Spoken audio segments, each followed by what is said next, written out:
Before we start, a quick word from our sponsor, eBay Live. If you've never checked it out, eBay Live is eBay's live shopping experience built for collectors. It's where you find rare, exclusive, and hard-to-find items through live auctions and special drops you can only get there. What makes it different is the energy and the community. Real sellers, engaging hosts like Sports Cards Nonsense, and streamers that make it fun and interactive. It's all backed by eBay's protection and authenticity guarantees, so you can shop with confidence. Just download the eBay app and hit the eBay Live button under the search bar and jump in. Now back to your show.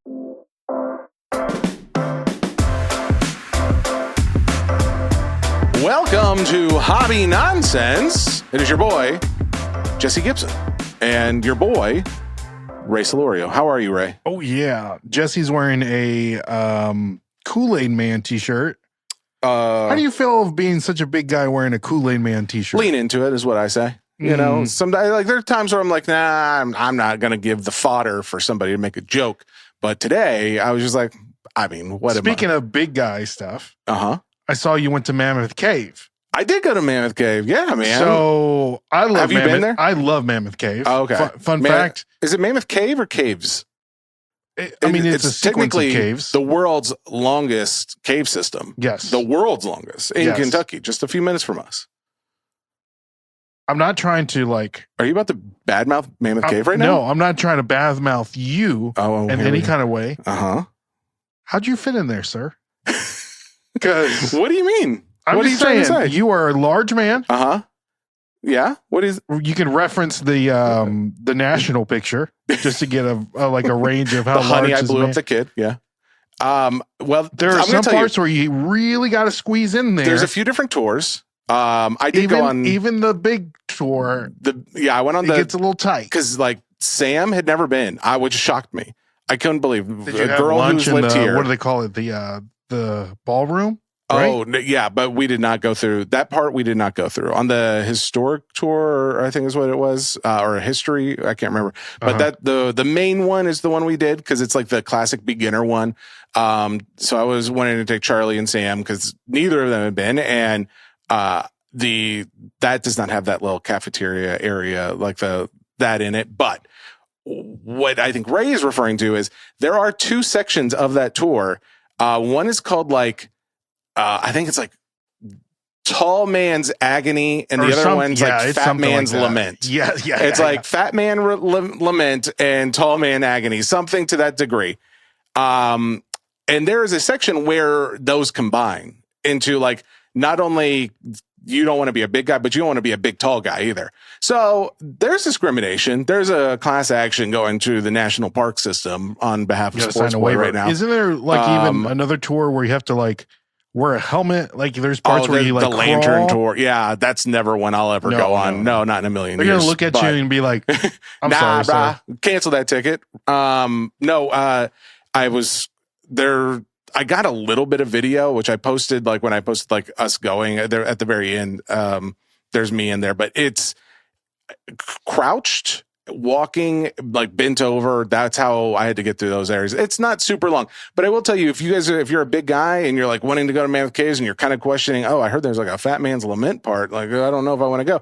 If I can do it, you guys can do it. I'm just saying, and I've never not been able to get through there, so it is tight, but you can do it. And that's it. It was fun. It was a fun little anniversary. So it was our 18-year anniversary yesterday, the 16th, when we were recording. Nothing like going to the caves on your anniversary. Well, that's a family. So we always do like a family day, and then we'll do like a date night, like fun thing. And for being 18 years, it's not like it was our 15 where we did like this week-long trip to San Francisco. And we've done trips, like little weekend getaways. And this time we've both been really busy. I was like, well, we could go do a trip, or, what we could do is do like a little staycation and just stay around here and relax. And staycation? Yeah. Where did you stay? At our house. That's a staycation. You stay at your house typically. I mean, or you can stay somewhere local too, but we just like, we went out, we did stuff. We hung out, with some friends on Sunday, but Saturday we drove around the back hills of Tennessee, like going to some farmer markets and some just like little hole in the wall stores. Some jellies. We went over jams? to Clarksville. We did. We got some apple butter. We got some sorghums. We got some sorghum cookies. Let's go. Yeah, baby. We got some homemade salsas and all all the things you would find at a Tennessee little backwoods farmer's market. But we went down to, I'd never been to downtown Clarksville. I realized I didn't know that. I thought I had been to Clarksville because I've been to the town of Clarksville. Clarksville. Well, that's the thing. Apparently I'm sleeping on Clarksville. We're all sleeping on Clarksville because the downtown area. Did you know they're on a river? I didn't really realize that. I know Nashville is, but I didn't make the connection because I've never been to the downtown part of it. And then they've got like an amphitheater where Sam saw like Leanne Morgan do stand-up comedy over there, which I didn't realize. But they also have like a bunch of like little dinners and restaurants and breweries and little things like that. And it's it was like fun. Every other city, but like Hendersonville, where we live, does not have a downtown area. We don't have we have restaurants you can go to, but we don't have like a strip of just like, hey, this is the centralized area where people go and do. But the towns beside us, like Madison's got that and Gallatin's got that. It's like I was going to say it's a man-made town, which they all are. Yeah, but you know, like the lake, they flooded the lake on purpose, and like it's almost this is not card related whatsoever. I forgot we were even doing I know. I thought we were just talking. I thought we were just chit chatting. But ultimately, it was a very fun weekend. But that's honestly kind of hated that it was like that weekend for D23 because there was like so many times where I got to hang up, babe. Can you give me just a few minutes? I need to film this and then do some editing so I can put it out. And there was one where I did make a video and I was just like laying on my sofa. You never put it out. No, because I was laying on the sofa and I was like, I got to redo this. And then I just didn't have time the next day. So that's why I didn't end up doing it. But D23 is one of these where I didn't realize like, well, now I got to start going to this show too, because that is where all the non-sport news comes from, apparently. Could you explain what D23 is for the people that don't know? D23 is essentially where Disney goes to announce all of their big initiatives, parks, products, movies, TV shows. Essentially, if it's got a Disney IP attached to it, you're probably going to hear something about it, get an example of it, have a sample of it, and overall just be excited about it at this show. So it's for both people in the industry, but also people just fans of the IP to go to and get experience with. And D23 was huge news with Lorcana, which we've got Digital Inkwell, who's going to be joining us here momentarily for an interview to talk about all this stuff. But then there was the Oswald the Rabbit, like the Oswald cartoon animated series that Jon Favreau is going to be doing. There's cards for that. You had Topps doing the D23. There was the Woody and Buzz, the Elsa and Anna, and then the Mickey and Minnie cards that they had at that show. Though they were being given out, and there were just a number of just plushies and other collectible items that were at this. And it's just like, wow. For someone who has, Topps, we have Topps allocation. We break a lot of Disney and Star Wars and Marvel products. Yeah. That is the show like you probably want to be at. And I, didn't realize that until this year. It's funny how Disney they have their hands on like so many properties and IP. I don't know if I like it. I know you don't. I know. Well, this is a foreshadowing of an upcoming interview. Ray likes to be punk. He likes to be punk. I didn't realize this. Real quick, you were talking about Oswald the Rabbit. Yes. Do you know the whole like lore with Oswald the Rabbit? Wabbit? I almost was Wabbit. I don't know. I don't think so. Like Disney lost the rights to Oswald for like the longest time. Oh. So they had the rights. They lost it. Like Universal had them. Oh, okay. And so I can't remember exactly what happened, but Universal and Disney, they worked up a trade to where they could get the rights to Oswald the Rabbit back. Yeah. And then I can't remember the sports announcer's name, but he was working for ABC and they wanted him to work for NBC. Oh. And so they traded the rights to the announcer, a really famous announcer, to do like Sunday Night Football or something like that. Oh, really? So that was the trade. No way. And so they got the rights back to Oswald the Rabbit and they started doing, everything with Disney in Lorcana and other cartoons and stuff like that. Now that we know that there's a miniseries going on that Jon Favreau is a part of. Yeah. 2D animation. They were doing the Epic Mickey video game where that's what like the first thing that they Did you pull up the announcer's name? did. So back in 2006, NBC traded Al Michaels for Oswald we've been saying Oswald the Rabbit. Oswald the Lucky Rabbit is his technical name. Excuse me. Put some respect on it. Thank you. But yeah, that's a really cool story. Isn't that crazy? Yeah. Al Michaels traded for Oswald the Lucky Rabbit. Didn't think I was going to say that today, but here we are. A lot of people don't know that. Why do I know that? I don't know. Well, let me throw this out there because there's a lot to talk about. I've got breaks coming up this week. I want to talk about like how the WWE Decades product was, just real quick at some point too. There's going to be some big breaks coming this week, but there's also a little bit of product news. There's some other news, and we've got our big Lorcana interview just to talk about all the details that go into that as well. But here are some of the screenshots that I took from multiple different creators, people that were at the show, putting out content over the weekend. First off is a bunch of movies, right? Like there's just a bunch of movies that are coming out. Obviously, we all know about like the Avengers Doomsday movie coming. And I haven't seen the trailer because I haven't seen Spider-Man yet. So I've been refraining from seeing the trailer.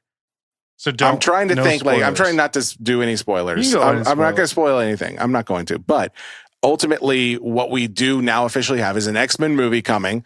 There's a new Ghost Rider movie coming, which I believe is Ryan Gosling. And Ryan Gosling's already big because he is also going to be in the Starfighter movie. Yep. Yes. So we've got a lot of Ryan in the future. But a lot of Ryan. We also have like, there were references of Ryan Reynolds and Hugh Jackman did like this little bit at the show on video where Ryan Reynolds went to Comic-Con and asked the panel, like, when's Daredevil going to be in Doomsday? And then we saw Hugh Jackman on the screen at D23 talking about, he's basically listening to Ryan Reynolds off to the side of the camera, encourage him to ask about putting them into D23 or putting them into Doomsday. So it's like, okay, there's got to be a connection, especially I think in the Wolverine Deadpool movie, there is a reference of like Thor holding Daredevil and he's like crying. It was like a joke in the movie.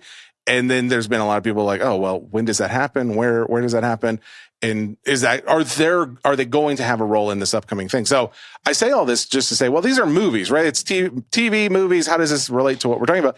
All of this, if you're thinking like, oh, the fact that we just had a $60,000 Doomsday Superfractor sale is not in any way, shape, or form tied to the fact that we have an Avengers Doomsday movie coming out.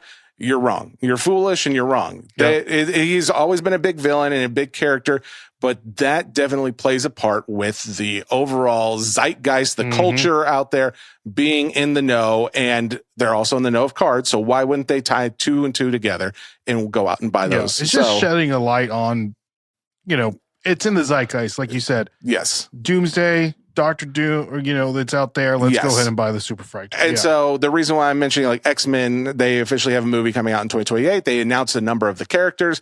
I'm not going to spoil who some of those actors are. X-Man. Well, I'm not going to spoil who the characters are because there is references into Spider-Man. So, I think all the real fans out there have already seen it. I say that as someone who did see it, so I can say that if I hadn't seen it, I wouldn't have made that comment. But yeah, there's going to be references. My favorite X-Man would be, that's a good question, and it's hard not to say Wolverine, right? But Cyclops was I was a big Cyclops fan growing up. I was always pretending to be like I'd have his like heat vision. Yeah, that's hard. I'm gonna say Cyclops. Going back to childhood, I would have guessed Beast. You know what's funny is I also really liked Beast too growing up. Yeah. Because I am big and blue. No. Beastie? I'm not going to make jokes. But yeah. Or Mystique. So, now as I got into, once I hit like 13, Mystique, Rogue. Yeah, those were, Rogue not so much. I guess not. And Mystique, yes. Obviously, I think we're all, I think Rogue's probably it. Or you can stop. You can stop. I'm just trying to think. There's other ones too. It doesn't matter. So we have the news about a few of those movies. We also have the Starfighter trailer that came out, the Ryan Reynolds one. We have seen some talk about like the 70th anniversary, or I'm sorry, the 50th anniversary of Star Wars in Topps. We already know they're going to be doing some big stuff. And if they're, I believe, I have not seen anything official of like a Starfighter product from Topps, but I believe there is going to be a tie-in there. So you've got some connection of cards. Ryan Gosling, I would assume, has got to have autos in some of that product next year. So all of that's going to be big. You've got Ahsoka Season 2 trailers coming out for that. So the Star Wars universe is going to be big coming up. We are for sure going to see more cards. You see like Shin Hati has like a bigger role in the new series too, or at least more of a role. So it's like, oh, well, that character in breaks is, I've already seen her like in Galaxy. That spot went up in value. Yeah, went up in pricing and resales. But then there was other news as well. I'm going to kind of like jump around a little bit. Bluey the movie. There's been talk of like, oh, there should be a Bluey card set. Well, now that you got Bluey the movie coming, I'd be shocked if we don't see a Bluey card set at some point. Is that in any of the Disney?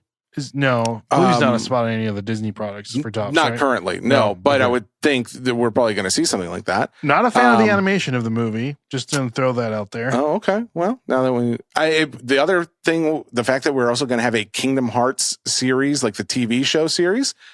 Is it? Are we? Yeah, that's what that was part of that news. I know so it's coming to we're Disney have Plus. A video game, but I don't know. Well, if they have, and this is what was I was told not too long ago, but I was told that if it's on Disney Plus, Topps can get the rights to make the cards for it. They can? Yes. Yeah. And or like they have the rights, and they just have to like negotiate and work out how all that works. That's going to work. Because I know that all the other, it's like a Square Enix and Disney property. Yeah. Well, and I could see it like where maybe they don't have like Kingdom Hearts set, but it would be like a Kingdom Hearts like insert Zora, into Topps Chrome.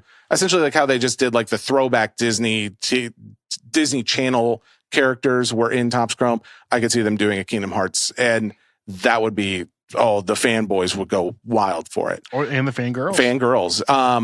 Did you play Kingdom Hearts growing up?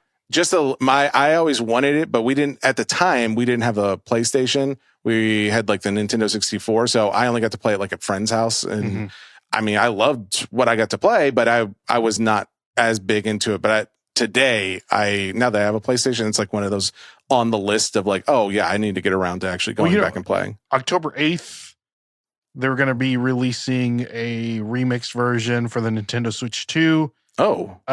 Kingdom Hearts 1, 2, and 3. Oh, baby. So speaking of 3, Zootopia 3, Incredibles 3 also announced. I'm excited for that. These Zootopia already? We just got to. It was that popular though. That's at records, man. It was huge in like China, I believe. Yeah, huge in China. And that's the thing. We're seeing a lot of like collectors coming from China as well. So to think like, oh, well, we're going to just be adding on to these IPs, adding into the card collectors, I guess character list of who they can start collecting.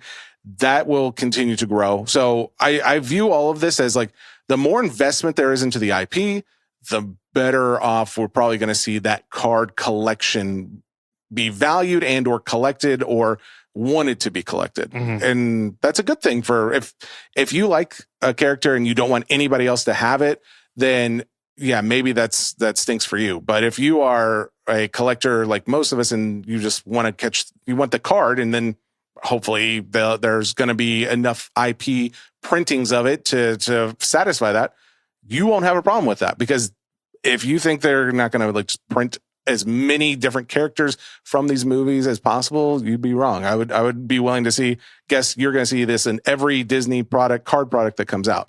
The characters from Zootopia, from Incredibles, everything that they're putting more and more money into, because it's just advertising for Disney. Yeah. Oh, for sure. Simpsons. I talked about this briefly on SCN, but the Simpsons movie is coming out, and the second Simpsons movie. Yes, exactly. So the second Simpsons movie is coming out, and in the little trailer they showed they were at a baseball game. I think it was like the Springfield Isotopes. Yeah. So they're playing. And in my mind, it's almost a foregone conclusion. You are going to see a crossover between MLB, Topps baseball cards and Simpsons stuff. So you'll see. I mean, they've already kind of been doing it. Exactly. Yeah. So, but then the fact is, we're also like, we've all been in on pins and needles of when is there going to be a Simpsons product? There's the rumor mill says, oh, there's got to be a Simpsons product. We haven't heard anything official about that, but if there's going to be one, it's probably going to be next year when we have the Simpsons movie coming, and you've got this, tie-in of baseball already. So many characters. Could you imagine? Dude, trust me, I imagine it all the time. That checklist is going to be insane. I will be going broke at the time that this product comes out. So it's very popular. Besides Simpsons, there were plenty of there was F1 references with cars. Cars and F1 are doing a lot of stuff. And I think F1 is one of those too, where I think those F1 cards are going to pop off. Oh, dude. Yeah. They're already going up, but yeah, I think that's still F1's like professional wrestling. If you're in it, you're in it. Yes. Yeah. 100%. So, so there was that. We're going to, like I said, we've kind of skipped some of the Lorcana because we're going to save some of that for the interview. But with all of the Marvel, the Star Wars, the Disney coming out, so much, I think all of it helps bolster the non-sport collecting community. Whether you're in it because you want the card to go up in value, or you're in it because you just like the card, or you like that character and you like cards at the same time, it's a really fun win-win scenario in my mind. And I say that because it doesn't necessarily matter about the value, because there was a comment that on the last episode that both kind of stuck in both Ray and my minds when we read it. And what do you have the comment pulled up by chance? You think we should get to the comment after the interview? No, let's just go ahead and do it. Yeah, sure, I want to do it now. And then, cause I think there's some references in the interview where we can at least tie back to it. All right. Let me get to it. He's going to pull it up. While he's pulling that Filibuster for me. While he's pulling that up, I also want to put out the call to Topps if you're listening. I saw Supreme Cards put out a post of ASAP Rocky reaching out saying, hey, I want to come and rip Galaxy with you. I don't know if that was a Topps thing that helped negotiate it, or if it was just the fact that ASAP Rocky got in on some of their breaks or whatever, but they took a screenshot and posted it. Topps, I think that would be a thing that we could do. A little hobby nonsense rip, do something. We could do it in the studio, do it here where we rip with whoever celebrity or of course, animated character. I would want ASAP's wife to come rip with us. Who's his wife? I don't. Oh, is that Rihanna? Oh, okay, I knew that. I actually did know that before you said it. Come on, Rihanna. That felt good. Okay. Yeah, I got it. You ready? Yeah. So the quote was left on our Spotify, which, guys, if you ever want to put a suggestion, a comment on the Spotify under the podcast, but it says hobby nonsense, collect what's worth money in quotation marks. Seriously though, most of the perspective in this show is more about what card is worth more than how interesting it is to collect. That's fair. I mean, I would say that is an accurate statement.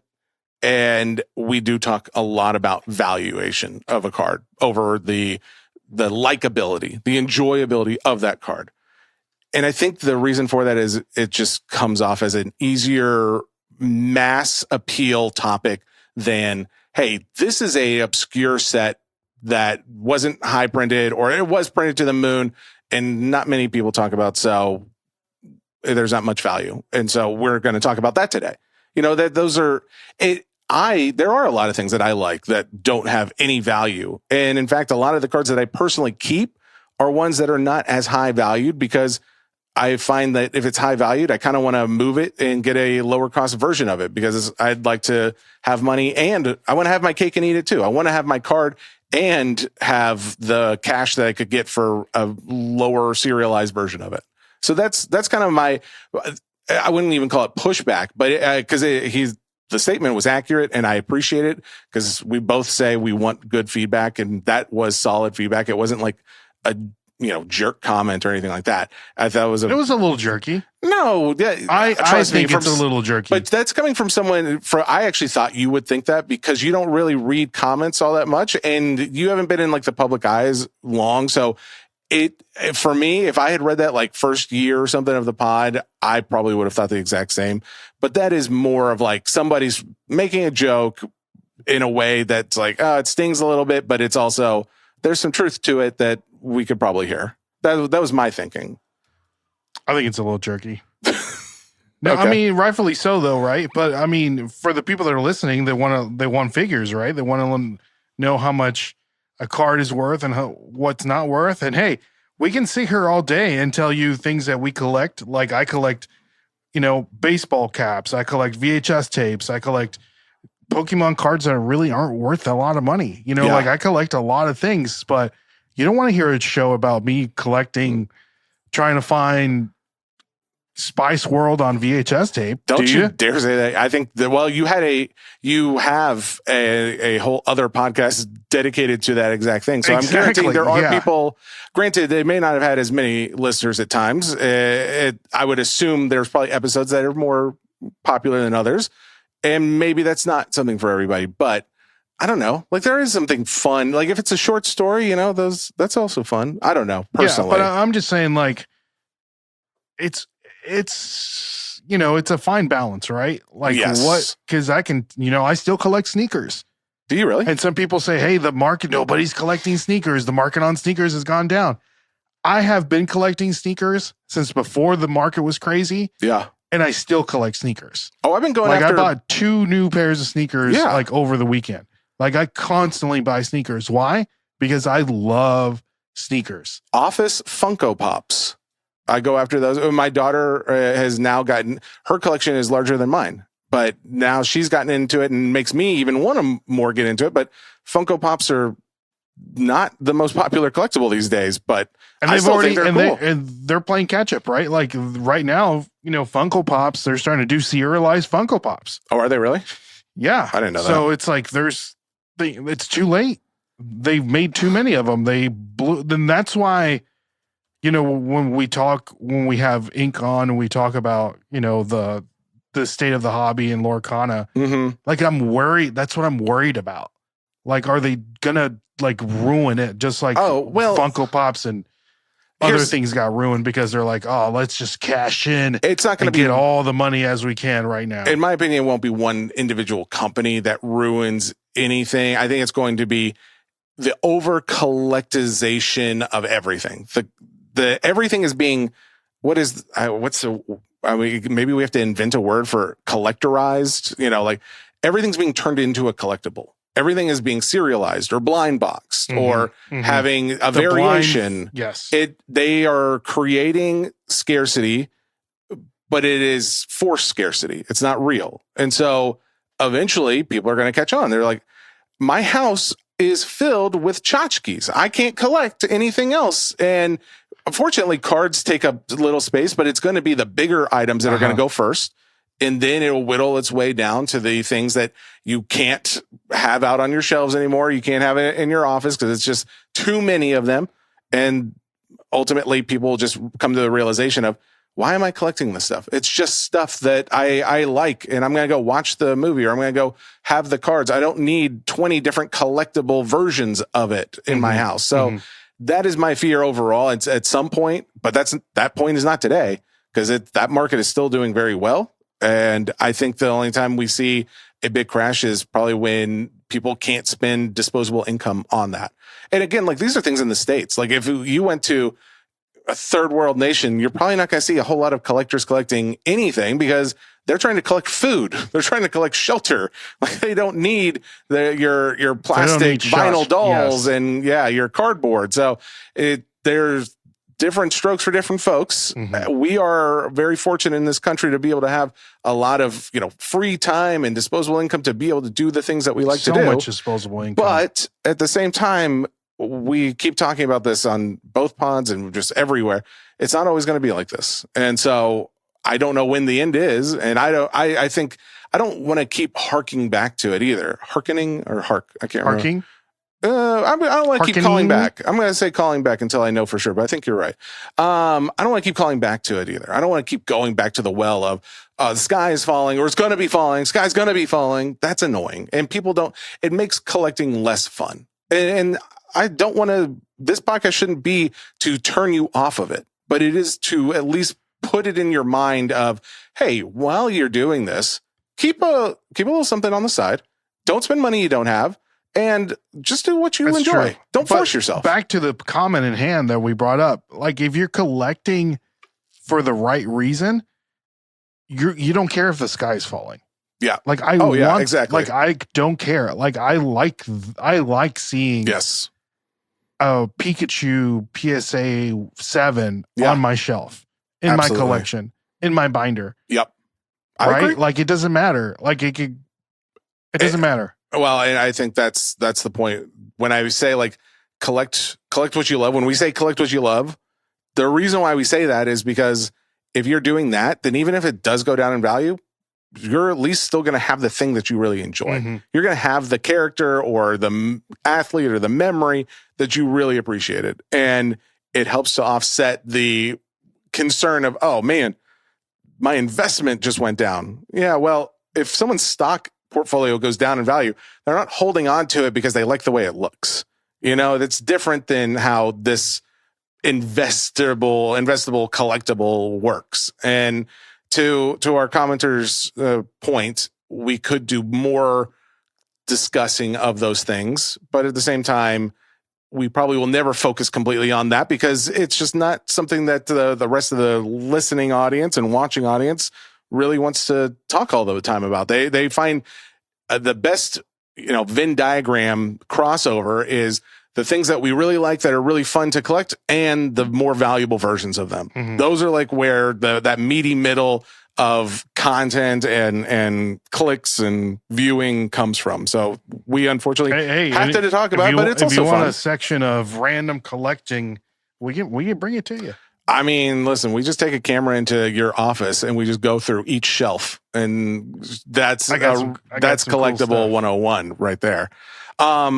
I wish I had enough money to buy paintings. That's the only thing. If I had it like that, you'd have painting money. I would. That would be my ultimate thing is collect. Interesting. Artwork. I didn't know that you. Well, I mean, that makes sense, right? You were a big art guy in school.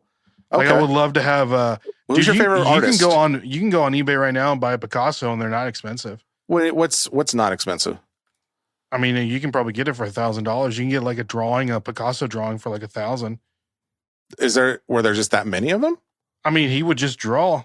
I mean, it's Picasso. I mean, it's not like again, like also like Picasso's a famous painting. I thought Picasso, like I think for a lot of people, and I realized this not too long ago, but Picasso didn't live hundreds of years ago. He lived exactly in like within our lifetime. Yeah, exactly. So, but you think of when people say Picasso, it's like, oh, it's a Rembrandt. So yeah.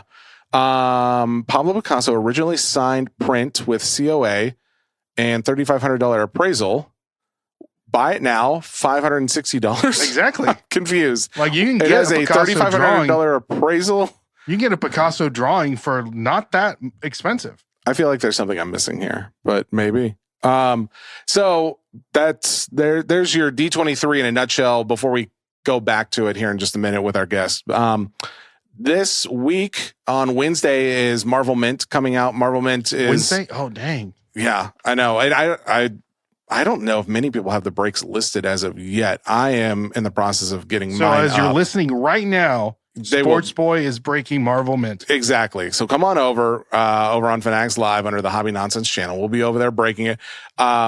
It's a fun product. They've got comic cuts again this year. You know what? Actually, I need to double check because last year they had like the Gambit 52 card deck. Oh yeah, that was cool. But they're not doing anything like that this year. No, if they have that, and I'm just now realizing, like, I was going to talk about it, just assuming that it was in there, but I'm double checking as we speak.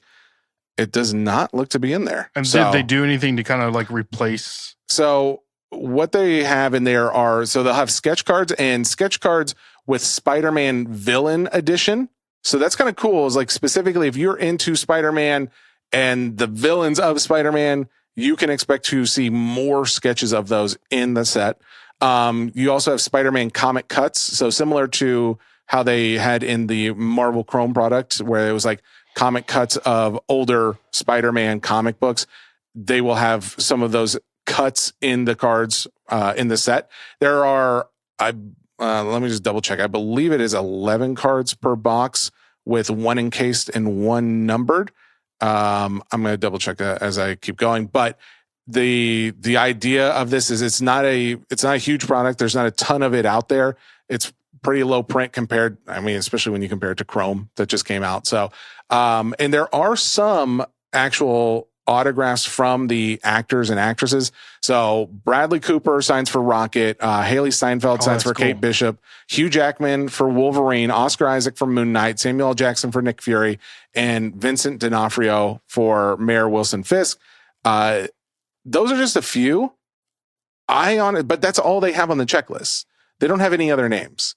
I'm very curious because they have comic creators. So there are going to be, there's a cut Stan Lee in there, and they do have some of the Marvel comic creator, I guess, autographs in there as well. But as far as like the actors go, there's only 6 of them.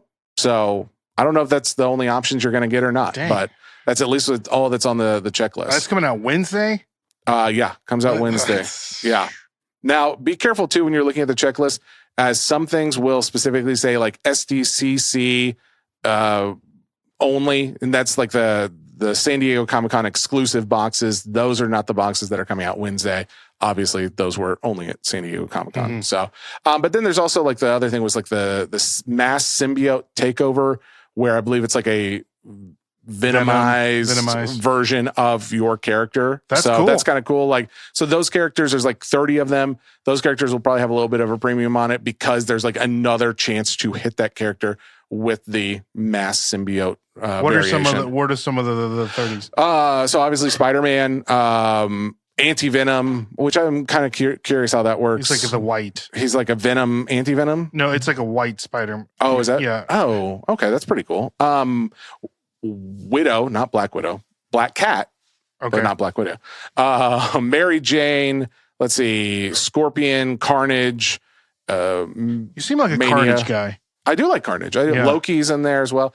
Yeah, I like Carnage. It didn't hurt that I pulled the 1/1 of his from 2024 Chrome, but that was kind of a big deal. Remember, I called that. I mean, wait, did you? I said Carnage would probably be a good spot because of you can get like Carnage and Venom. Oh, you mean like from this year's value? set? Yeah. Oh no, I'm saying 2024 set though. The 2 years ago. I didn't pull it from this year. That'd be if I pulled the Carnage 1/1 twice. That'd be content worthy. But, hey, maybe Wednesday is going to be. Hey, I'm here for it. But ultimately, the set coming out this Wednesday is going to be pretty fun and not a lot of cards in it. So if you're into that set, go and chase it. If you're not, wait for the next one because I'm sure we'll have something else coming out very soon, which we will. It's called Marvel Volt. It's very high end, only 2 cards in it.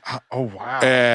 But I believe like some of those cards have like diamonds in them and stuff like that. It doesn't come out till next month. Diamonds? Yeah. Or cubic zirconium? No, like what are we doing? Like real diamonds. But diamonds. I mean, they're smaller. I mean, it's not like it's not the size of like a fist or anything, but it's. So we're putting like lab grown diamonds, or I don't know where. I don't know if I hope they're conflict free diamonds. I would assume, but yeah, I saw that movie. What was the name of the movie? Blood Diamond. Oh, I thought I had you. Great movie. I thought you were going to forget. Yeah. Oh, by the way, if you're hearing voices in the background, that is Papa Gio walking around the studio. Because, fun fact, this studio is also a home, which that was somebody's idea. I'm not going to name names. It was Mike's. Who was the other character in that lead, the actor in that movie? You think I can pronounce his name? I don't. I don't know. I mean, it's a difficult name. Even if I had it in front of me, I could not do it. By the way. It's not 11 cards. It is 9 cards plus 1 encased card. So it's 10 cards total in the box. I think I said 11 earlier, but there you go. Still, that's crazy. So that's happening on Wednesday. Also on Wednesday, I believe what we're going to be doing is a 2024 Chrome Disney break. Now, what made you want to do this? First of all, because I have 8 boxes now, and why did you want to keep them? I've been talking about this. I'm keeping most of them. You're cashing out. You're taking advantage of your viewers and you're cashing out. What I am saying is the same. I'm doing the same thing that I'm suggesting other people do, which is I'm taking a little off the table. So it's like, okay, well, I'll still have 6 of them, which is half a case. I'm okay with having half a case of 2024 Chrome and going ahead and listing these 2 will be the idea is we were going to do a 40 spot break. And each spot will get 5 characters. Now, what that will mean is once we sell all the spots, we'll have to go through and randomize 5 times in the full 200 spot checklist. How do you know which order? Well, that's so. Or like you're gonna do once all the spots are bought, it will randomize the order. So like, you may get the first spot. If you get the first spot, it won't really necessarily matter. Or you randomize the spots. Because you randomize the spots. So it's like, then we'll run the wheel 5 times across the 200 character checklist. Dude, that's crazy. So you get the first spot. Well, the first spot will probably be the worst spot, honestly, because that's very true. Well, I say the worst. It depends, right? Exactly. So that's where it's like that's crazy. It's at least fair though. It's fair to do it that way. So yeah, if you're interested, come on over on Wednesday. Someone could end up with Goofy, Donald, Mickey. No, I mean the odds of that would be crazy. That'd be insane for something to have something like that to happen. Woody, but yeah, dang. yeah. But so you're doing 2 box breaks, or is it just I'm one? No, I'm going to do 1 2-box break. 1 2. Oh, gotcha. And there's maybe a chance that I do one another one if I get more boxes down the line. Okay, but for right now, I've got 8 boxes. If I take 2 off the table, I still have 6 more, and I can live one with that. spot gets 5 characters. How much is the spot's going to be worth? Are you Actually, still trying to decide that? I'm going to decide once I get it listed. And if you don't know this, there is a group on Instagram. I do want to have a text message system set up where people can just sign up to that, and we can just text them. But until we do that, there is a group on Facebook, or I'm sorry, on Instagram, where if you're in it, you get the notification like, hey, we're live with this break. So go out and check it out. So anyways, that could be like a Patreon thing too. Like if you have something like that, you can send out the text and they get first. Yeah, that's true. Dibs or. Well, and then so Tuesday I have got 2 more cases of Galaxy that I'm going to be doing. You're still breaking that? Well, I only got 2 more cases of it. So I've got those 2. I'm going to do that tomorrow, but by the time they're listening, they won't know about that. So, but then on Sunday, we're back with eBay live shows. We're going to start that back again. Funkle has sent over, I think it's like 10 slabs and some. Thank you. That was a very Funkle comment, or choo choo. That would also have been acceptable. But Funkle and I will be back on Sunday on eBay Live starting at 6 p.m. Central Time. There will be an auction for slabs and some raw, and the raw is going to be probably, I think what he's sending is Disney Sapphire, 2024 Disney Sapphire. So there's going to be some auctioning off of some base. I don't know if he sent any numbered ones or not, but if you've seen them before, if you know, but definitely if you're a big Disney fan, or if you're just a fan of non-sport cards in general, he's got awesome ones and a lot of slabs, a lot of like highly collectible stuff right now. The Disney market is still very hot. We're seeing records continually being set, but if you want, a lot of people are priced out. So if you want to try and get it, we'll do auctions of these cards, dollar starts. And just so the people know, 2024 was the first year of Disney Sapphire. Yes. Yeah, exactly. I mean, people know that. If you're listening to this, I think may not know that. That's all right. And for the Pokemon people out there. If you want to come in and buy first year of Disney Sapphire this Sunday. Papa Gio, if it's possible to make more noise, no, you're good. I'm giving you a hard time, man. I'm sorry. At this point, it's just like, if I don't say something, people are going to be like, why is there noise in the background? So I'm just going to call it out. No, it's not your fault. It's Mike's fault, obviously. The idea though of like Disney going up, it's weird to see that Disney 100 has gone up so much, but now to see Sapphire going up, because like, so these are the numbers that were provided to me, and we've talked about this on the show before, but I think there are probably a lot of people who didn't hear it. It got covered up with a lot of information that we also shared. So I finally got it down in writing of the print run numbers, so I can come back to it anytime I need to share with you guys. So when it comes to Disney, both 2023 and 2024, here are the print run numbers for those who need this information. This is Disney Chrome. This is Disney 100, Disney 100, which is 2023, and then the 2024 Disney Sapphire. Sapphire. So we're 2 different products. Gotcha. Yeah, exactly. So with Disney 100, 2023 Disney 100, there were estimated about 2,120 cases, which estimates to 25,000 boxes, just a little over 25,000 boxes. And what that comes out to be for the 100 card base set, there's about 14,000 copies of each card, each base card. For a base refractor, there's about 1,500 copies. For the numbered base parallels, there's about 1,100 of those combined across all colors. So then the total cards per base character is just under 17,000. All right. So obviously we already know 2023 is very collectible. And you also have to think at the time, there's a lot of people just throwing away base. They were throwing, like they didn't keep their refractors. A lot of people did not know what this was going to be. Now, the ones who did know, good on you, but they didn't. So you can imagine those numbers are probably in actuality lower than that because we've already gone through, it's been ripped and people either got rid of it, lost it, or, you know, the smart ones held. Now, 2024 Topps Chrome Sapphire. This is interesting. So in comparison to the 2,100 cases of 23, for 24 Sapphire, there's only 500. There's 5,300 boxes in comparison to 25,000 of Disney 100.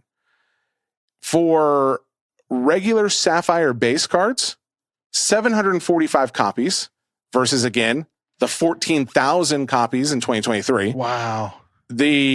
All the parallels along with those 745 copies, it comes out to be only 851 copies for each character.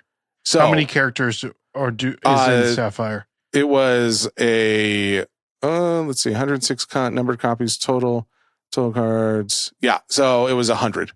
100 in Sapphire too? Yeah. Wow. That's insane. So if you're wondering like, oh, that doesn't, like, this market's not right, the market's broken, it doesn't make any sense, because 24 Sapphire is going way up and the 23 is the one that's supposed to be really popular. That's why 24 Sapphire is going way up. And if you didn't know, now you know. There's of a reason. Much more scarcity, and it was the first Sapphire that came out for Disney. So a number of reasons for it, and those are just a few of them. I love that. You need to send me the information. We need to put it on our Actually, Instagram. I said there was only 100 characters in 24 Sapphire. Let me just double check that, because they're in Chrome, 24 Chrome, there's 200. So it's got to be there's 200 characters in 24 Sapphire. Sense. Yeah. So it's got to be 200. Each of the 200 base characters have 851 copies. That's the total. But again, that's in comparison to, what did we say? 16,000 copies. Granted, most of that was base in 23, but still pretty cool numbers to think about, at least. I'm trying to get all the Toy Story ones from Sapphire. Oh, that's my goal. Well, I saw that you're buying some up from old Funky Boy when he comes to town. That's pretty cool. Got my eyes on a Rex and a Zurg currently on eBay. I've got that I got at the National, the out of 10 Lightning McQueen from Sapphire, 24 Sapphire. It's raw, right? No, it's a PSA 9. Oh. I keep thinking like, oh, that's one of the ones I'm going to take off the table because I know it's like doing very well. But the more I see what Sapphire is like the print runs, it's like, maybe I just keep holding that. Are you, can I ask you this question as a Disney collector and a non-TCG collector?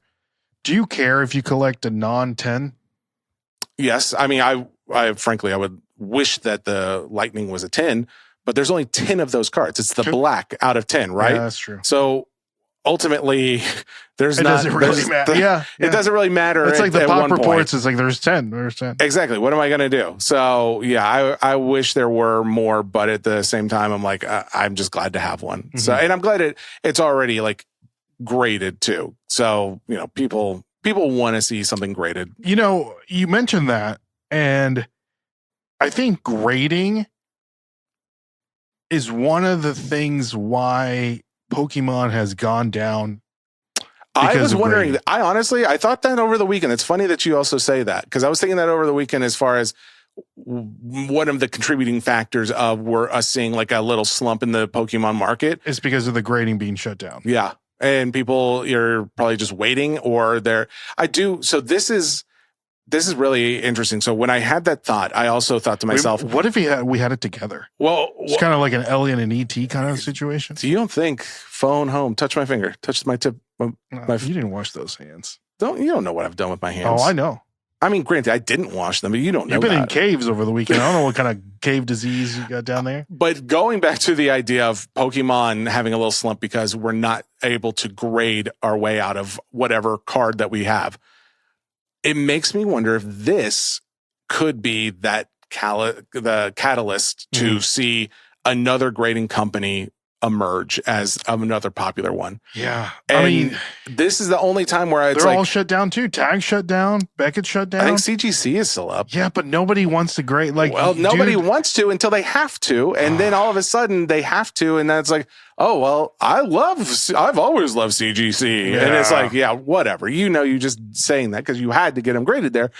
But if we saw the Pokemon people go over there, that is what could change the tides of. It's kind of what happened in collectors, in my opinion. 2020 and 2021 is that they went over there, and then once PSA opened back up, everyone came back, and that's where I say like that could be a hypothetical scenario. In reality, do I think that anything happens to the collectors' universe of grading? Like, do people still send to PSA and then, Beckett if they can't, or SGC or something? I don't think anything happens there. I think that will continue to be it. Even if CGC sees a moment of, resurgence, I think it will, again, only be momentary until those other companies open back up. So, yeah. Back to that, I just wanted to make that quick point that I think one of the reasons, deciding factor, again, because of the grading is shut down, is that the singles are being oversaturated. And so that's driving down the price. And so driving down the price in the booster boxes because you're seeing these cards that would have got sent in to get graded. Yeah. Never make it there. And they're just being sold on your local trading card show.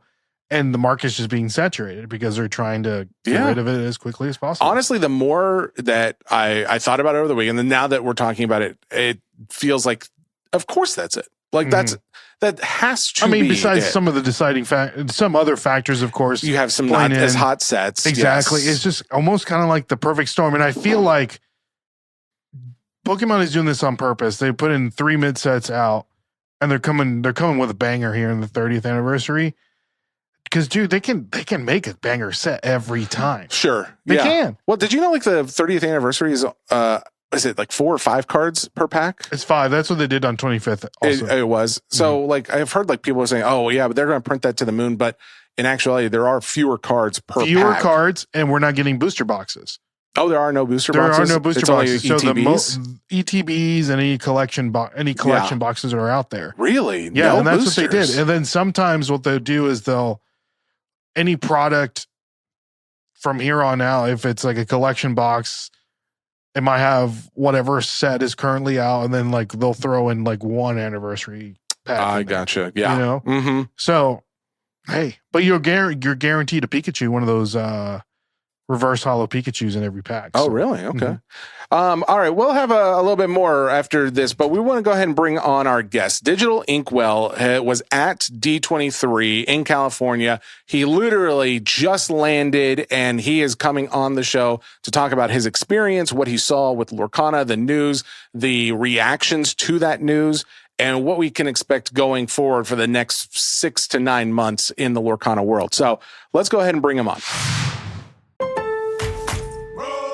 Pros, find the right flooring for the job in Lowe's newly redesigned flooring showroom. Shop our expanded assortment of trusted brands and get up to 35% off style selections, Stainmaster, and Stainmaster Pet Protect Special Order Carpet. And while you're here, save $100 on a DeWalt 20-volt max 6-amp-hour 2-pack of batteries. Now just $179. Get more of what you need faster and save more where it counts from the ground up.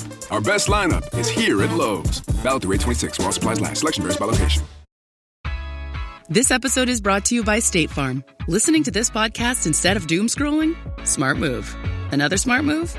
Getting help from one of State Farm's 19,000 local agents when you choose to bundle home and auto.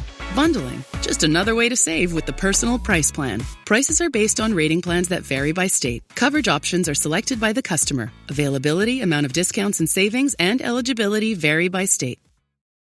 All right, guys, we are here with Digital Ink. Digital Inkwell is the YouTube channel, right? That's the name of the YouTube channel, Ink? That's right. Absolutely nailed it. I'm so happy about this. Digital. You remember that song? If you Sync? Digital, get down. I feel like there's a lot of jokes about that song when that came out. I think I know. Really? We'll talk about it later. So our guest is Digital Ink. Ink is what we're going to refer to him as, but he is our Lorcana go-to expert for all intents and purposes for what we will be talking about. We are going to go to him for a lot of the answers to our questions. And like we mentioned before, this is fresh off the heels of D23. You just got back at what, like an hour ago or something? Yeah, absolutely. I mean, and I feel like this is the kind of info that the people want. So they're going to get it here. So my wife and I it is 4 a.m. We are in the airport, right? And this is off of a drive from Anaheim into LA, right? And so, wow. I mean, like, because that's where it is. That's what, that's right next to Disneyland. It's walking distance from Disneyland. And so we're just in total zombie mode, trying to just get back home, right? Find our 3-hour flight or whatever. And you guys hit me up and you're like, do you want to talk today at 4 p.m. Central? And I'm like, absolutely, I do. Absolutely, I do. Because it's the right time. It's the right time to talk about it. It is. My wife's like, what about next week? I'm like, no, we're beyond something else next week. No, we got to do it exactly. now. We got to do it now. I got to talk to the boys now. And so, I got home half hour before you pressed record. I got a Celsius. Oh, wow. We're ready to go. Come on. Well, this is much appreciated. Digital Ink. Exactly. Man of the people, and much appreciated because our audience is, I keep getting like, Ray and I will get posts, I don't know, daily almost, where it's like, hey, just got into Lorcana, pulled this card, or, thank you for the suggestion because I am now holding on to this set or whatever the case may be. So it's like, all right, we do a lot of talking about different card sets, but Lorcana has been one where it's like, man, the Disney boom is only helping to catapult this, I think, even more so. And since you've been on, because it was maybe a couple months ago when we had you on last, and we're seeing, I feel like we're seeing a whole different world in the Disney market, a whole new world, if you will. Oh, thank you. But like, as far as like Topps Chrome Disney goes, now Lorcana has been a little bit different because we have seen a pretty big rise and then it's settled down some. And I'm curious what you are experiencing, because we also have the new Attack of the Vine set that's just come out. And now off of D23, we also have a lot of really cool news, and we're going to get into all the individual things there. So let's maybe just start there with a overview of the Lorcana market as it stands right now. Yeah, I mean, for sure. Let's work our way back. Like, let's go high. Let's work our way in. I will say it's interesting. It's very layered because the last time we were together, I mean, things were booming in a way that they've never boomed before. And that's probably what got us together and got us vibing and collaborating together and things like that. Since from that moment till now in the last 2 months, things have still been fantastic. But I think what a lot of, and the way I'll try to verse it to the folks who listen to us is, when you say to yourself, like, whoa, Lorcana's awesome. I want to get into it. I want to grab whatever means something to me, like my nostalgia, something like that. Right. But you also come from these other worlds of Pokemon, Topps, Magic, Yu-Gi-Oh, whatever it might be. And like, that's not going anywhere either. Like, you still are going to have that love and nostalgia for those things. So you come in and you say, okay, I want to grab this iconic, this enchanted, this set, that set. I want to grab the first set. I want to grab the new set, the contemporary set. And then you have it. And then you kind of say to yourself, okay, that's great. I feel like I have my piece of the pie here. I can stake my claim on that. Like, I am in this part of, of the hobby. And then you go back to your normal grind, right? And I feel like we've seen a lot of that with folks like flooding in and stuff like that, right? Where we hit this huge hockey stick. And since then, just a little bit of a dip. But things, what I will say is, and you see it reflected in the card market and on the wax side, the sealed side as well. Like, you see things really stabled off. Like, things are not like going down or anything like that. There is just a huge pop and then a little bit of like a little bit of dip. And then now we're just like flattening out. So what you're left with is like a new plateau of folks who have come in. And it's an awesome thing. And I think that speaks to the staying power of Lorcana. And I'll tell you what, if D23 was any indication, it ain't going anywhere, because I mean, that area was littered with people, man. I mean, it was absolutely insane. And there's a top section there too. I mean, that was popping as well, but it was wild there. Well, and I know like it's not just like Lorcana that was talked about when it comes to Disney cards at the show. Obviously, like you just mentioned, Topps had a section. They had those D23 cards that I went out and bought some on eBay before they even like released. There were like guys who were saying, you know, I'm getting these cards. I will be in line. I will get you them. Pay this amount for the card. And here's the thing. I was like the first one to do it. I bought them. And I think depending on like where it lands, I don't know. I think I got a decent deal at first, but now I'm like, okay, so Topps had those cards, which they don't seem to be serialized for anybody wondering, at least not that I can find. But then they also had the Oswald the Rabbit cards that were out because it came out that Jon Favreau's got like, he's putting together this series for Oswald the Rabbit, basically bringing more attention to that character, having his own like little mini series. And then they had cards for that had like the, what is it? The artificial reality, the wherever you like scan it with your QR code and then you show it on your phone and the pictures moving and all that stuff. So it's like, oh, cool. They are embracing card culture and they're doing more new fun things with it. And those were like the tiny things when you compare it to the Lorcana news, because that's the big card news at the show, right? They're announcing multiple different big pieces to discuss. So maybe we go to there now. So you're at the show. What are some of the big news pieces that we were filled in about at the show?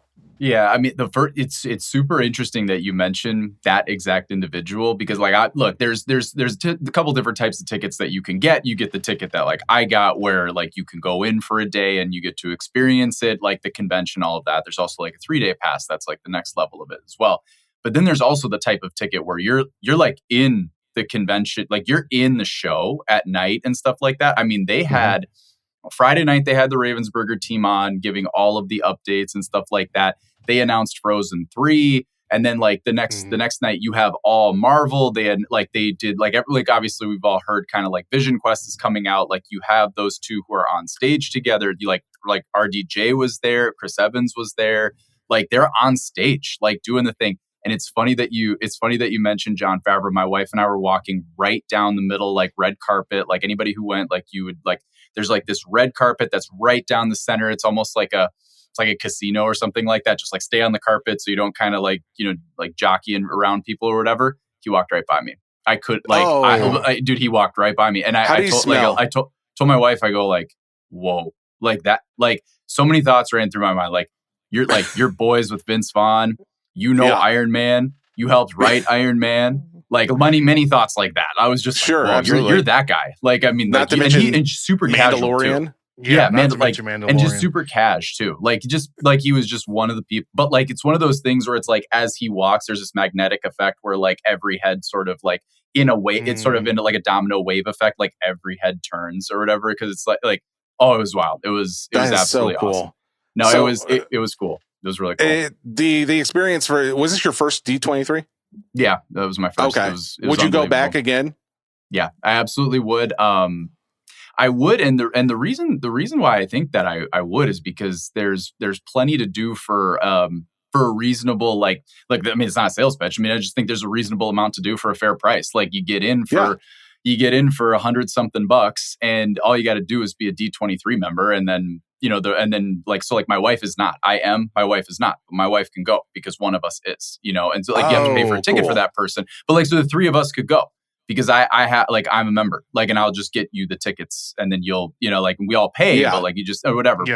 But no, they've got it pretty buttoned up there where there's like a ton of stuff to do. Like they got like queues all over the place where you try to get into stuff. They got food trucks all over the place, man. Like they know how to like they know how to insulate and like keep you going, right? Yeah. And then also cool. you're technically like 2 blocks from like you're 2 blocks from Disneyland. So like you can go like do downtown Disney. So like with Lorcana, for example, there's this one kit that we wanted to get at D23. You had to like win a specific EQL and then you go at a specific like hour of the day and then they give you your kit. But those there's these special boxes, the D23 collection, which this is now their 3rd edition of that.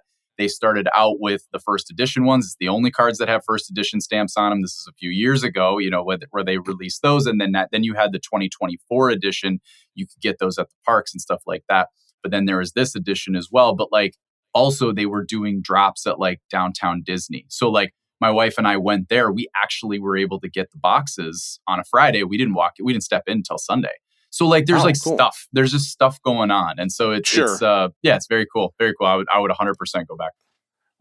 So one of the big pieces of news that came out when it comes to Lorcana was not just like what are the new sets, but the big news was, hey, we've got another new rarity. And this one is like kind of breaking some of the TCG world up, because they're like, oh, well, they're talking about how, hang on. Michael Giuseppe is in the house while we were recording Michael, this. do you want to sit down? This has never happened. We have a guest on, so I'm going to mind our guest time. But one of the big things was the fact that we have serialized cards, and they are it's out of 23, right? So there's only going to be 23 of each of those serialized cards in these new sets. So super rare, even more rare than the iconics. What's your feeling about all this? I mean, so there's a lot of history getting to this point, and what's crazy is we're still 6 months out from this point. Like these aren't going to come out until Q1 of 27. But let's start like with because they kind of started as a little bit seen as just a little bit like not everybody loved them at first, just because basically, and you guys know this well. Anybody, and probably anybody who listens to this knows this well, because this is not a Lorcana thing. This is a hobby thing. Like when something gets announced or when it gets released, it's not as though it's just like the designers and the game players and everybody over there on the Ravensburger side is like, you know what we're going to do? We're going to announce this. We're going to announce it tomorrow. It's like, no, like this has been months and months and months and maybe years in the planning to be able to announce this. And so you go back all the way to like over a year ago, and man, it was Lorcana. I'll tell you this, I bet you guys weren't talking about Lorcana a year ago, because nobody was talking about Lorcana a year ago. There was like, I was ripping cards like on a whim, like, ripping packs, like, just trying to, all I had was the thesis of like, this is Disney and this is going to work. And that was it. Like I was on an island. And so at that time, they're probably thinking to themselves, look, Magic does collector boosters. Maybe we go that route. Maybe we try this, something like that. But then you come to find, you turn the corner and you see like all of this, like then the Iconics come out and Fable comes out. There's this whole rebirth of Lorcana. And then, it starts to catch, right? Like, I mean, especially leading all the way up into June. But then it's like, okay, though, like the train doesn't stop. Like this is good. The collector boosters are coming. This is going to happen. There's a lot of speculation. Like, would they have done it had they 1 year ago known like this is going to pop? I don't know, and it doesn't really matter because they're coming, and we can't know that. But I said to our folks like who follow our channel, first thing I said was, let's give it a chance. Like we have no idea, like just give it a chance. Like because it could end up being something that once again binds and unites more people who come in. Because to that point with collector boosters, there's going to be now that new rarity called the Illustrious Rare. And what this is going to be is there's only going to be 6 of these cards in the collector boosters. And each one of these 6 is serialized to 23 because of 1923, because that's Disney's, that's the when Disney was founded, right? And so then so now you're starting to bring in the serialization of folks understanding things like from the sports world, like Topps Chrome Disney and stuff like that. People understand that. Like now, granted, it's not going to be to 1 to 5 to 10, to 25 to 50 to 75 and all that stuff. But it's like, it's a crack of the door. But it's also, so I think it's a good stress test. I think it's like, I've always said, go extremely wide, try everything and see what people gravitate to. The other big thing that they said on stage on Friday was, and they were very thoughtful about this. They said the booster box the proper booster box experience will not change. You will still be able to get those rarities in there. You will still be able to do, you will still be able to, to pull all of these things. It's just going to be different on the collector booster box side because each one of the cards is going to be foiled. It might be a little bit easier to pull those cards, etc.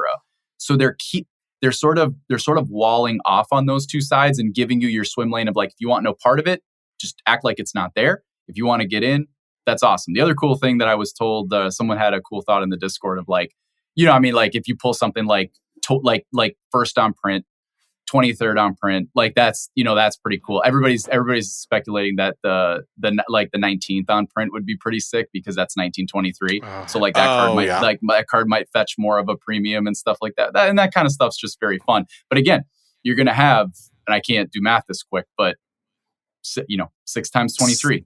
That's how many. That's how many illustrious rares are going to be in this set. And that's it. So I mean, they're going to fetch a massive amount. That number, or is it just going to be? Because is it just going to be Japan and US? Because there's Japanese Lorcana cards. So is it just going to be 23 total or 23 worldwide per country? Like, did they give any of that information out? To be honest with you, I did not hear in terms of like English versus Japanese, so I don't know. So I won't pretend to guess and act like I know. But even if there were, that's still crazy. Like that's still like that's you're talking about a few hundred. Even let's say they were, and I'm not saying there are, but let's say there were a few hundred in English and a few hundred in Japanese. That's insane. I mean, I would think there would be. I think they would probably differentiate between the two different printings. But imagine if they didn't. Yeah, like that would be like even more insane throughout every language. I wanted to go back a little bit. You were talking about the collector boosters, and I did hear. I don't know if this is right or not, but I thought I heard that the odds of you pulling enchanteds and iconics out of the collector boosters is going to be juiced up on the collector boosters. Is that true, or did I mishear that? No, you're spot on. It is true. And I think I think there was a couple of different ways they could have gone about it. I think they could have gone the way that they did, which that's perfectly fine. Again, this is all assuming that you are going to feed into the experience and give it a chance, right? I mean, again, there will be some who are just like, it's not for me, and that's okay, right? That's totally fine. But if you do want to lean into it, it's kind of like you could have gone that route, or you could have gone, the route of different art, or you could have gone the route of, like different art. You pull one every single pack. Once again, that hurts pricing on secondary market, but again, you're enhancing the experience for people. I think I like them just maybe juicing it just a little bit more. Once again, see how that goes. What I'll be interested in though is, and again, I did not hear this, so I can't assume this, but it will be interesting to see. So like the iconics. So, I'm sure there's going to be a designation that is different on the collector booster versus the booster. So if you pull the iconic, and it's easier to pull in the collector booster, is there going to be that designation where it's like, this is going to be $50, easy to pull? Because the iconics on the secondary market right now, I mean, I think the cheapest one is like maybe just south of $1,000. So like those are very tough yanks. I mean, those are really tough to pull. And so, I'm all for getting more involved with like putting more beautiful cardboard in people's hands, but no, you also have to be careful with it too, because it's like, there's also there's the chase, and the chase can't be illustrious rare, because like in my lifetime of ripping, and I'm going to rip a lot in my lifetime, I'll be lucky if I pull one.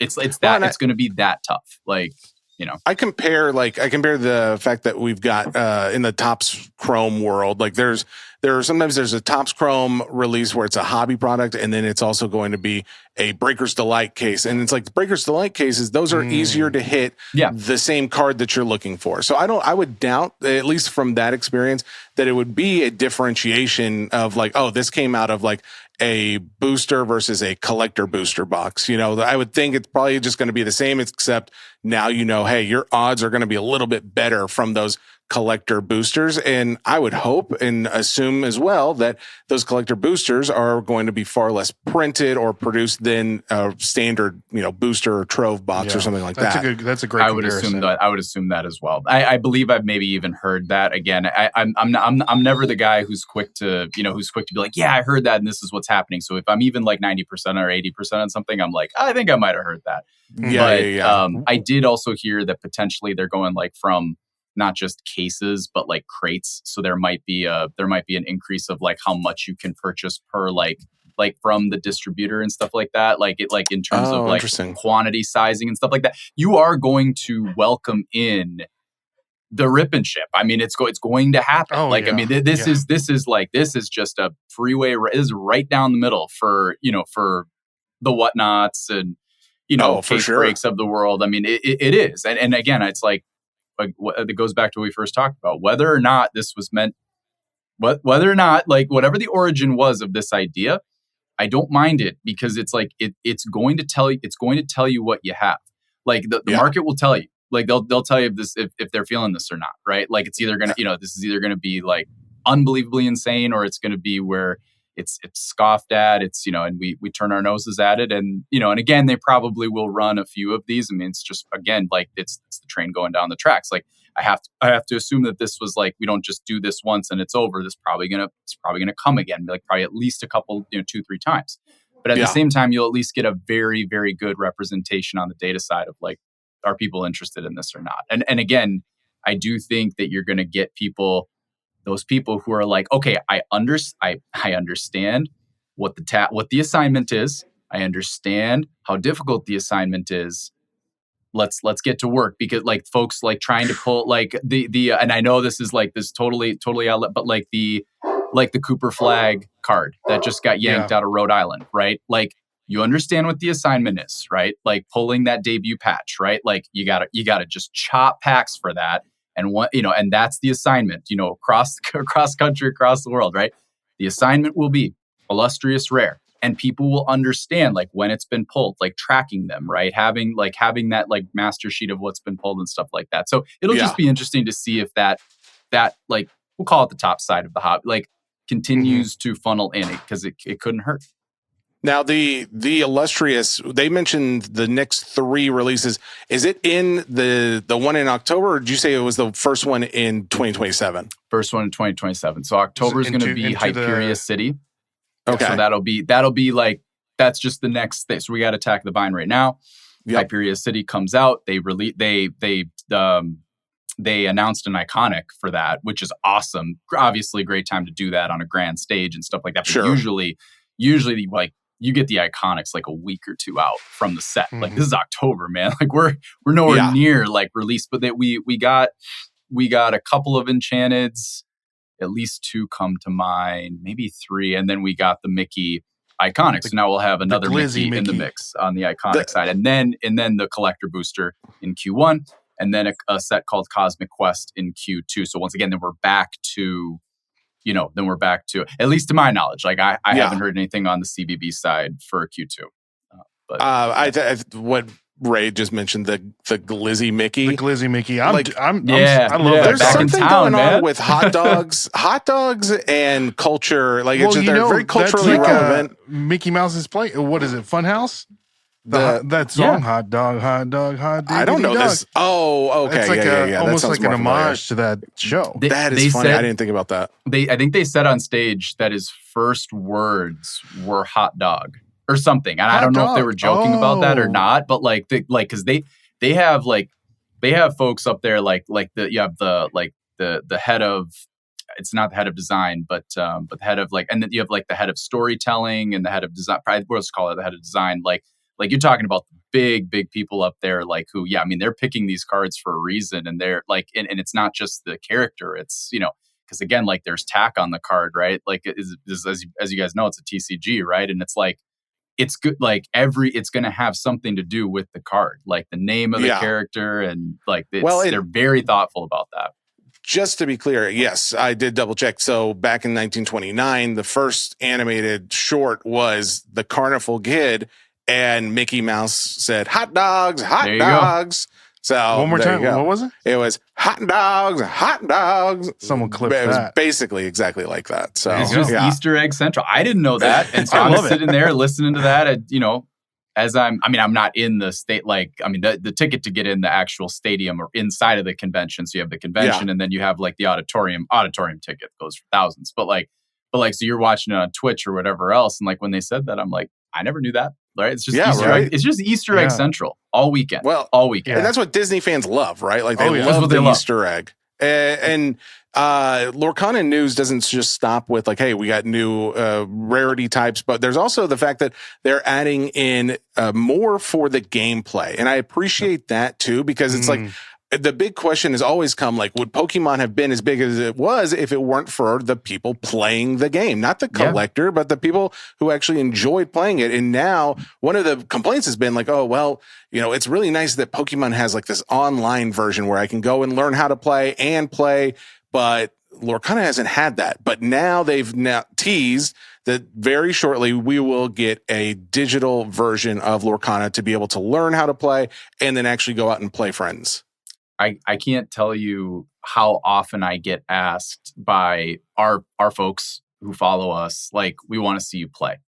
Like, do you play? You know, like, and at the end of the day, like, I've always said, like, if you go onto my YouTube and you look, like, my YouTube description is one line, and it's just a guy who loves collecting. And that's what I am. Like, I love to collect. And like, so it's very clear, like, you know what you're signing up for with me. But at the same time, like, I know how to play, and I would love to, like, I would love to like add that, feature that into some content, right? And there's like plenty of collectors out there. Like, I love watching Ruxin. Like, he was a huge inspiration for me on the Yu-Gi-Oh side. He plays all the time now because Master Duel.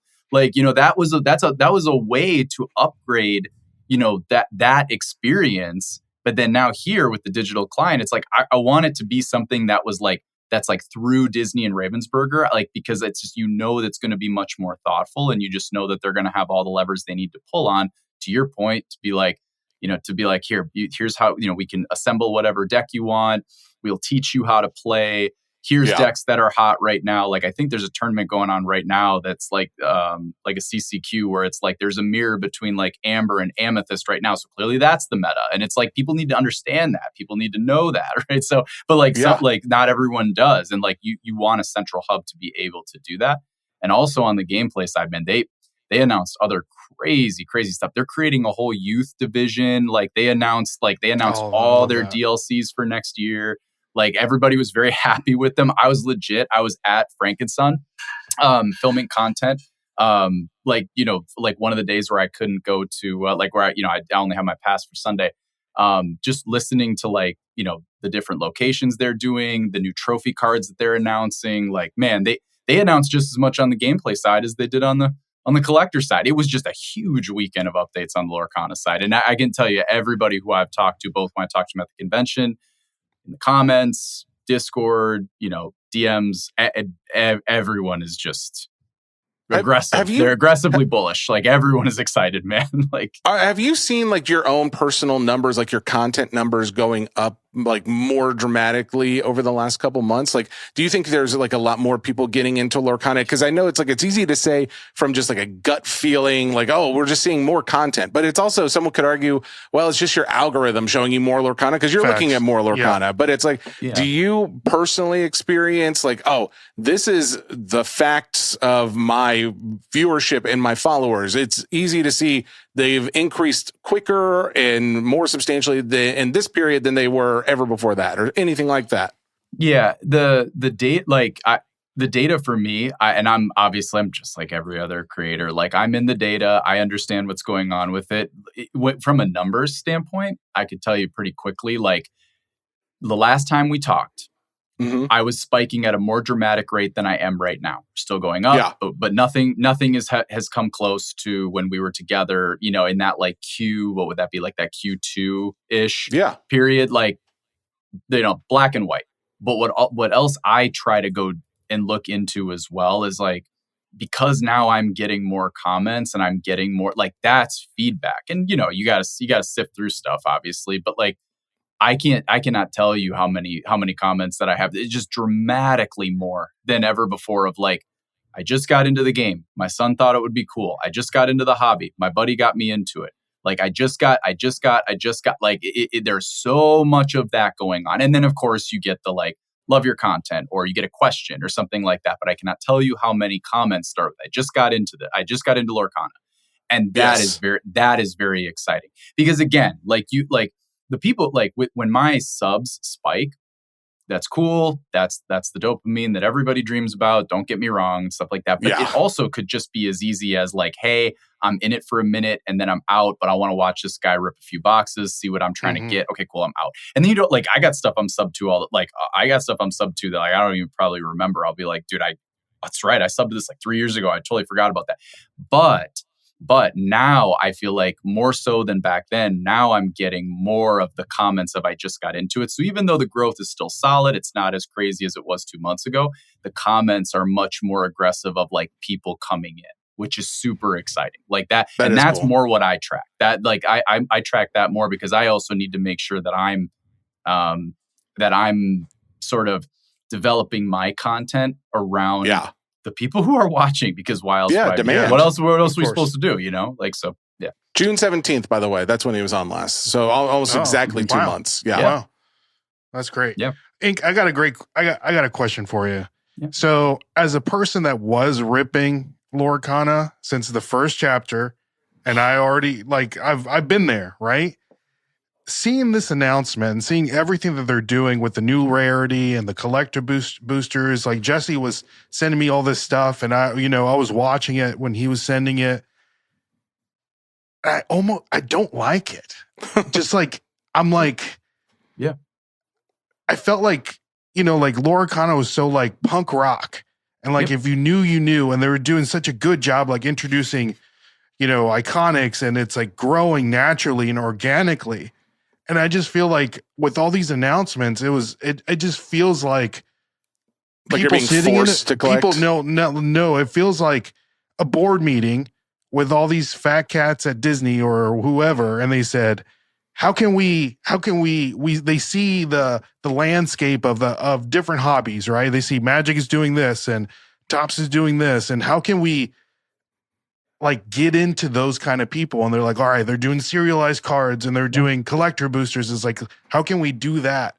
And it's almost like neglecting the person that was there from the beginning, the person that was like growing with the hobby and playing the game and seeing it grow and making it like a really niche community. And of course we want it to grow. But this is almost feels like not like a cash grab, but almost like, and I could be completely wrong to where it's like we want it to grow and it's like, okay, it's hot right now. Let's add fuel to the fire, right? In that case, and like make it like blow it up. But I just feel like it's a break the glass in case of emergency, and they did it too soon. Oh, I see what you're saying. You know what I mean? Well, again, do you want it to not be, because I mean, I get what you're saying, like where it's like more niche and maybe more, like when you say more punk rock, it's like if everybody knew it, then it's not as cool, right? Like if everybody's a part of it. That might just be like my personality, right? Yeah. And it's like, oh, if you know, you know.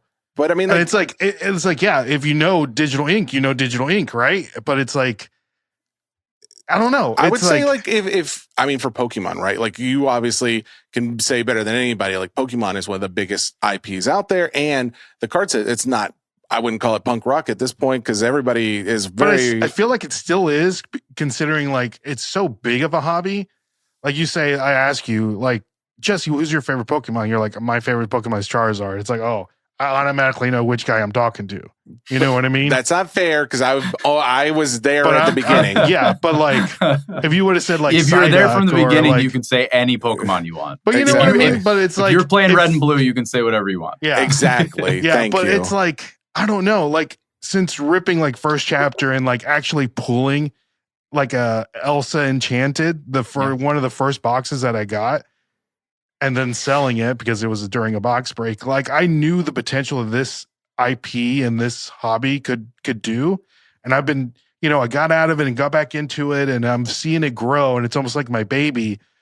And now it's just like, man, they're like slapping spinner rims on a car and trying to make it look fancy. And it's like, I don't know. I would say I just like kind of have a bad feeling about it. I could appreciate it more if they weren't also doing other things like adding the digital gameplay to help educate and do more there. So it's like, if that's all they did, then I would agree with you. I would think like, oh, this feels like a cash grab. Like, oh, they just want to try and make collectors go out and buy their product.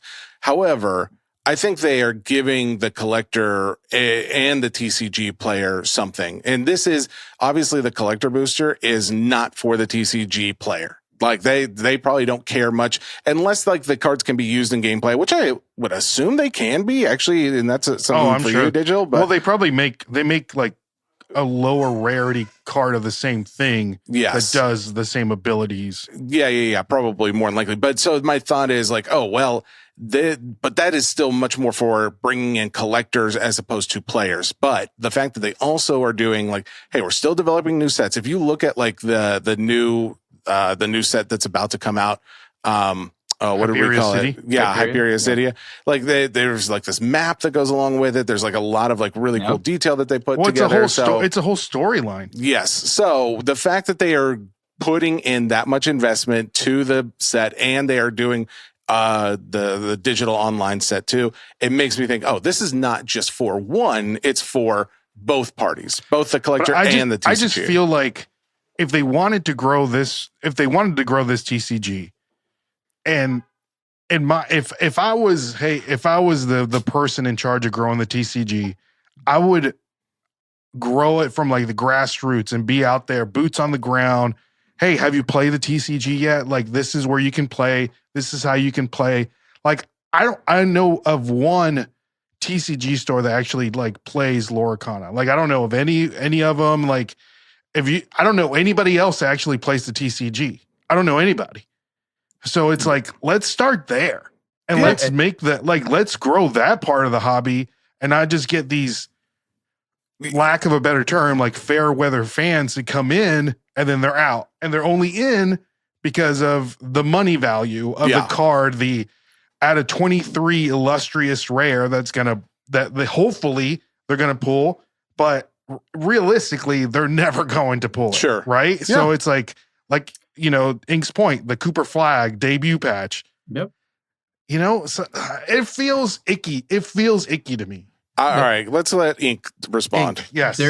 Obviously, there's a lot going on there, all of which I am fully transparent on what you're saying. And to be honest with you, most of it I agree with you on. I think the hardest part for them is we're at a moment right now, and I don't even think it's like debatable. Like, if you guys, like, I can't even imagine how many people y'all know in this world, right? With what you guys do, like, how many people do you know right now who are like, or even in the last, I don't know, year, who are like, man, I'm getting out of the hobby.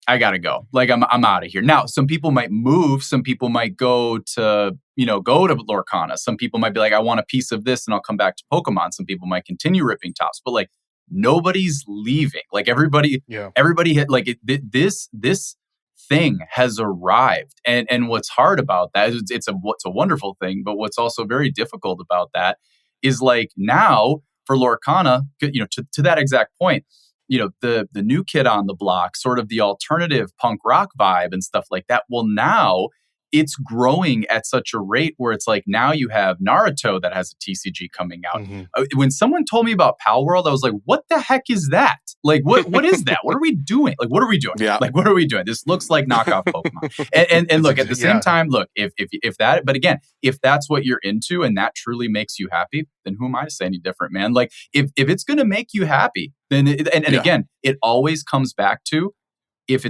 that TCG is meant to work, it will, because the market will tell you. Like, if people are going to spend money on it, then the market will tell you. And so I have respect for any TCG that comes out and says, I want to try this, like, I want to stake my time. But the problem with that is now is it is such a competitive space. Mm-hmm. So there's multiple fights that are being fought here on the Disney and Ravensburger side. There is the one to many, right? So there are the Narutos, the Pal Worlds and stuff like that. But then you have the big boy, the bigger fights for market share with, like, One Piece and Yu-Gi-Oh! And stuff like that. And then, of course, you have the biggest of the big, where it's like the sleeves of, like, Pokemon and Topps. And I can tell you, at D23, I looked around with my wife and I'm like, there's a Magic booth right there. There's a Topps booth right there. There's a Lorcana booth right there. It seems to me like Disney's got their finger in everything but Pokemon. So what does that say? Like that like it's like a Apple Microsoft thing we got going on here. Like, I mean, like it's a fight for market share, and that's obviously, yes, that's yucky. It's yucky. But then at the same time, they're also making sure that in order to do that and be around to be able to build it the way that they want to, they got to keep the game players in. They got to keep the folks like me in. So when we talk about, like, the amazing things they're doing with the digital client, building the world with Hyperia City, there's a visual book that's coming out that explains, like, who the Illumineers are. It starts telling the story. And I'll tell you what, do not be surprised if in a few years you see that we have a TV show, because now we'll be X amount of sets deep, and they're so thoughtful about the story. So that's another thread, right? Now, in fairness, Pokemon did it in reverse, but yeah. And just to add to that point too, the fact that they had, like, Kingdom Hearts come out with a TV show for something that was a game before anything on TV. So it's like, it is conceivable to think, well, if Disney sees value in this, they could absolutely expand this world into TV, comics, something, video games, something else besides just a TCG.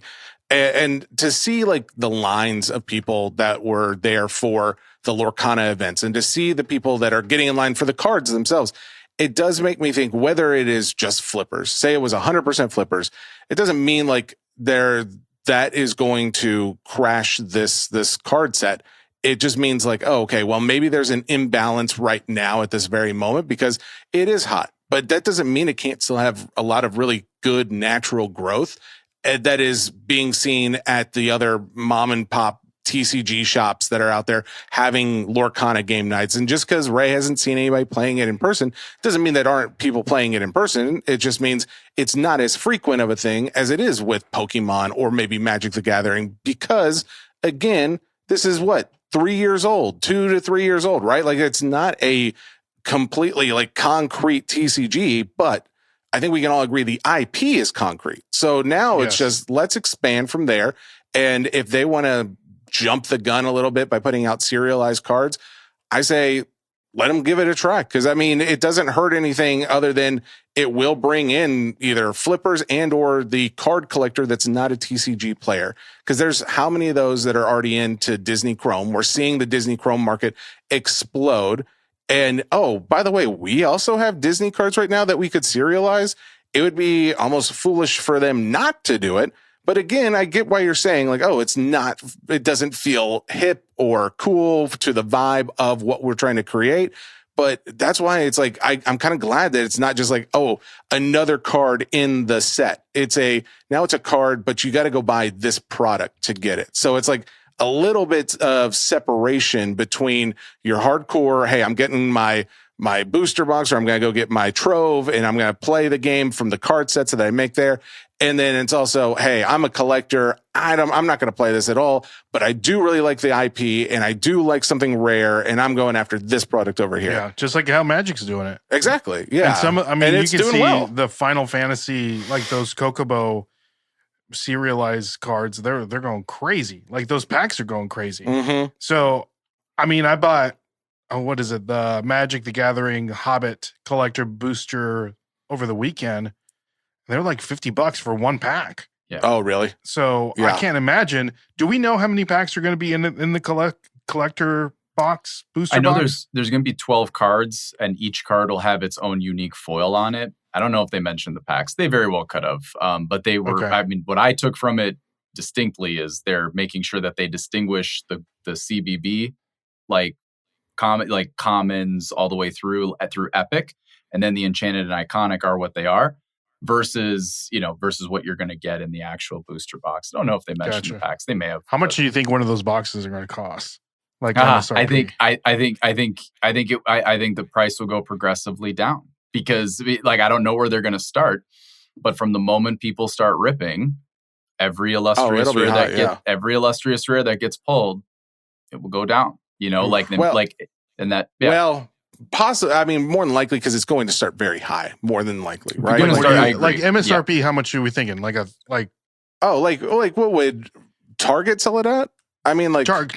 You're not going to see a collector booster. I was going to say, I think they're just at LGSs and stuff. Yeah. Like that. More than okay. So then, yeah. I mean, what is a booster of collector MTG go for? Oh shoot. Yeah, that's a great question. I don't know. I mean, I would say it's probably going to be in line with what you'd expect over there. I don't know what those are going for like retail pricing, like before the shop tax on a little extra. Gosh, that's what sucks because it's like these LGSs, they're going to mark it up for sure. So it's like we will at least never. Some will. 90% of them will. Which is a whole other conversation. Yeah, that's a whole other conversation. So it's like we're never going to get these. Unless they do like a one pack, like they do with Magic the Gathering, to where you can buy one pack in a box at Walmart or at Target or whatever. Yeah. So hopefully they do that. So at least it makes.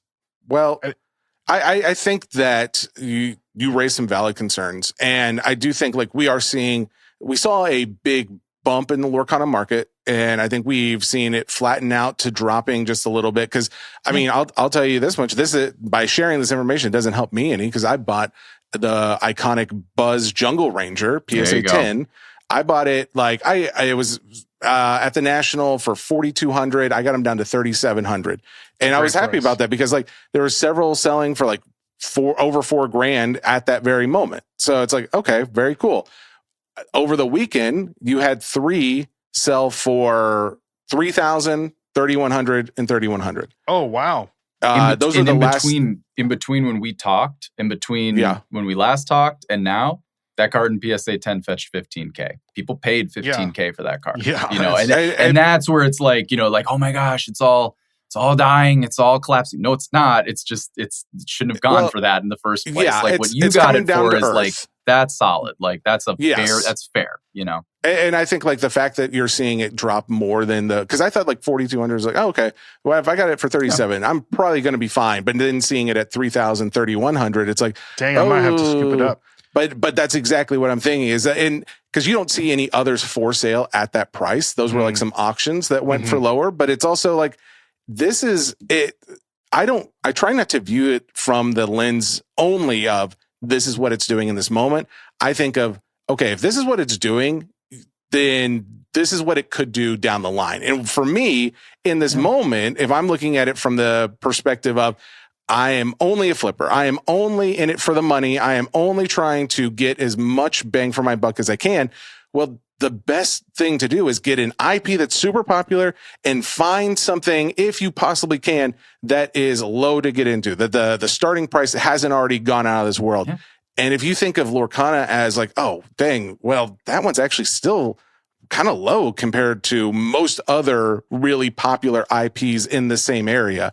So maybe this is something I should look into. And that's why I think you've already seen flippers jump into this. And you've seen other people get into the space that may not actually care about the TCG, may not even care about Disney to begin with. But ultimately, those people will be the ones that will hire the marketing teams to go out and guerrilla market this thing of, hey, here's a new social media account popping up that's talking all about this. And they love the Lorcana for this and that reason. But really, behind the scenes, it is another big breaker just pumping that Lorcana up just so you go out and buy it.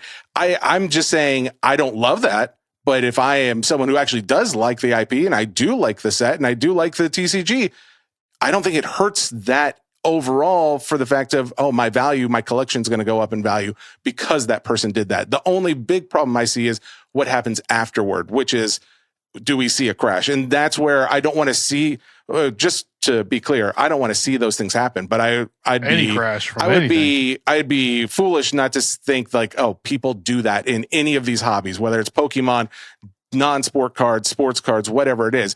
There's people who do those exact same things just to get people to go out and buy it, and then they'll try and dump their collection, or they'll just wait till it goes up until they think, oh, it's not going to go up anymore, and then they'll get out. But either way, there's still going to be the collector at the end of the day. There's still going to be the guy who wants the Mickey Mouse Glizzy Dog card, and there's going to be the ones that want the Buzz Lightyear, Wilds Unknown, Jungle Ranger. And there's going to be a lot of people who just want to play the game in general. So in my mind, until we see people start bad-mouthing the TCG game itself, thinking, oh, the artwork is terrible. Oh, this is the IP. This IP's gone downhill. Nobody cares about Disney anymore. Until those things happen, I'm not going to be scared. And if anything, I just view it as like, oh, if I'm a collector, I view it as a great opportunity to get in. That's kind of where I'm at. And what I would say to those exact points is, if the artwork, the artwork goes down, goes south, we're out.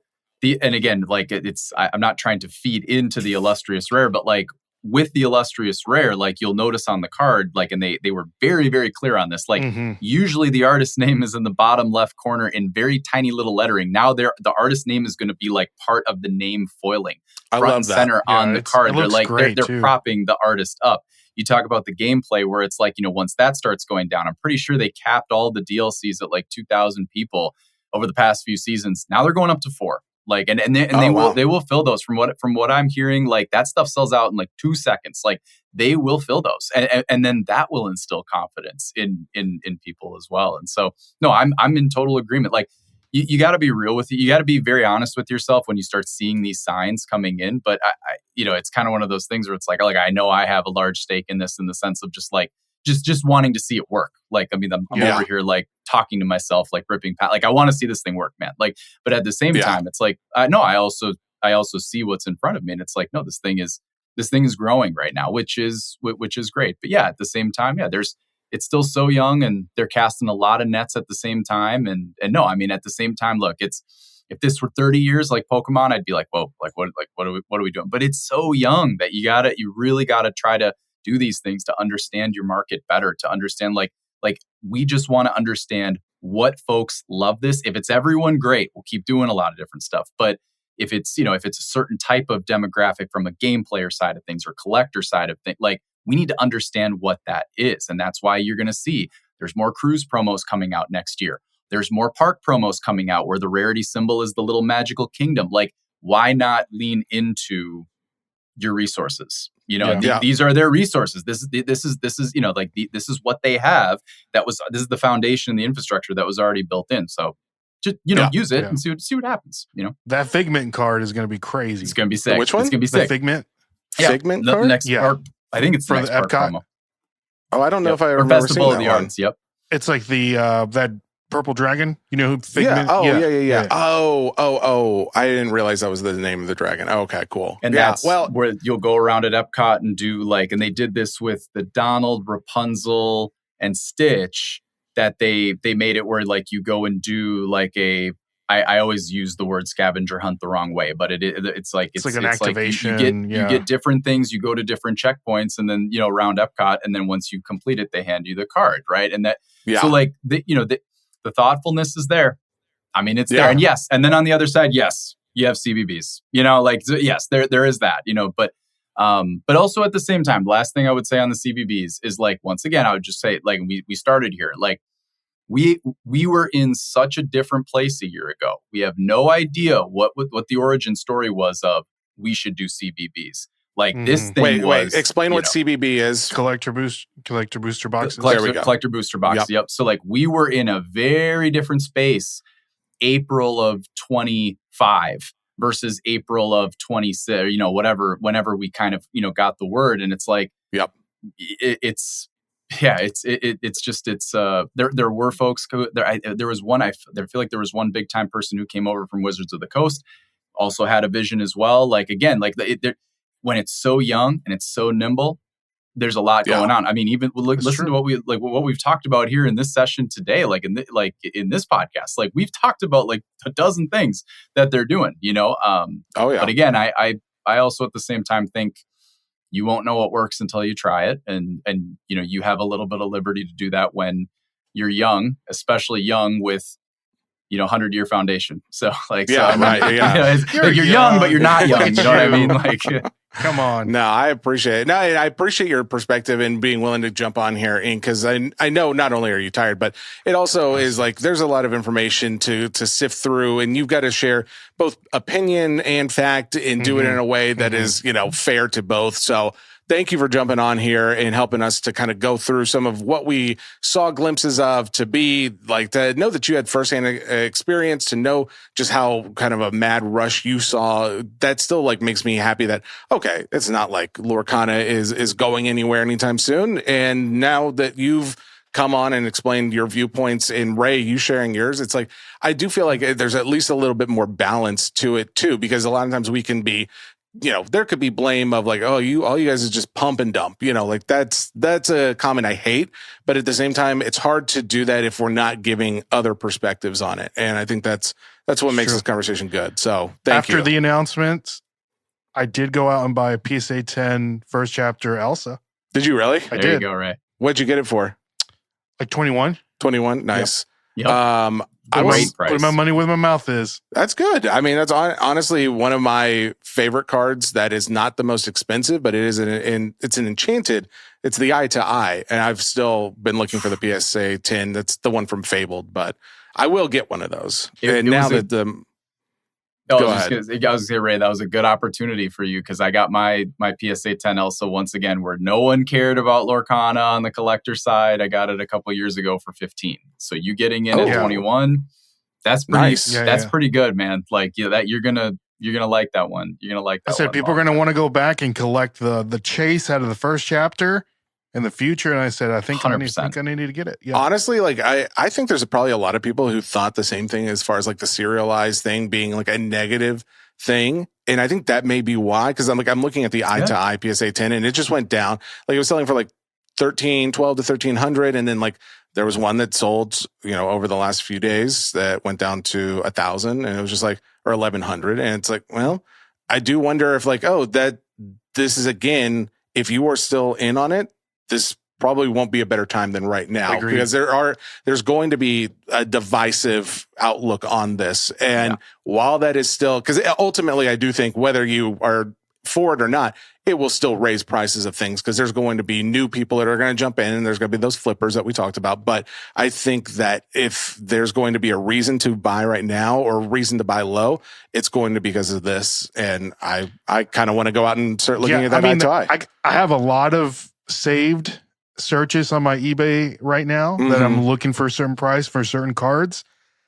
And I want to make this comparison to Pokemon, to where right now in the Pokemon market, modern stuff is going down tremendously, but we have seen a crazy increase in vintage cards in Pokemon right now. Oh, yeah. So I feel like this is going to be, we saw the pattern, like Ink was saying, 30 years of Pokemon. Let's predict 10, 15 years of Lorcana. Yeah. People that are going to get into the hobby, they're going to start collecting modern. They're going to say, wow, I want to start collecting all the vintage cards. What are the vintage cards? Right? We're looking at the Buzz and Woody. We're looking at the Jungle Ranger. We're looking at the Elsa. We're looking at the Eye to Eye. Like all these cards that right now that we're talking about that we can pick up that are so cheap. Yeah.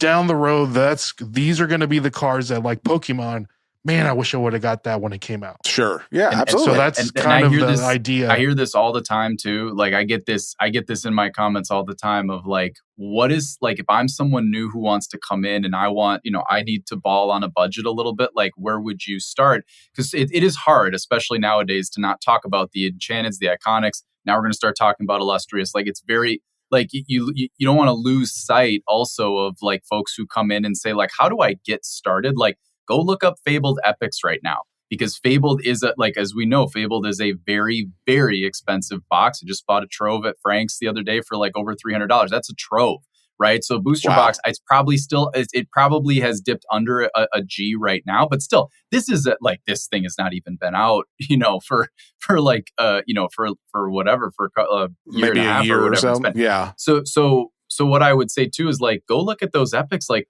those epics are all like $15 to $40, right? And like most epics are like $2. Like no one cares because they just see it as another gameplay card, even though they're trying to work on that rarity where like nowadays you pull like 3 in a box or 4 in a box, but used to be you pull like 1 in a box, and Fabled's a tough set, right? It's a tough rip. No one wants to open it. So you have to get it on the secondary market, right? And they weren't, the pull rates on epics weren't as good before like Wilds Unknown and stuff like that. Like that Elsa epic is, and the Aurora epic, they're like, do that, because there will come a day, like to what you both are saying, like the vintage stuff, right? Where it's like nobody cares about Inklands and Ursula's return right now.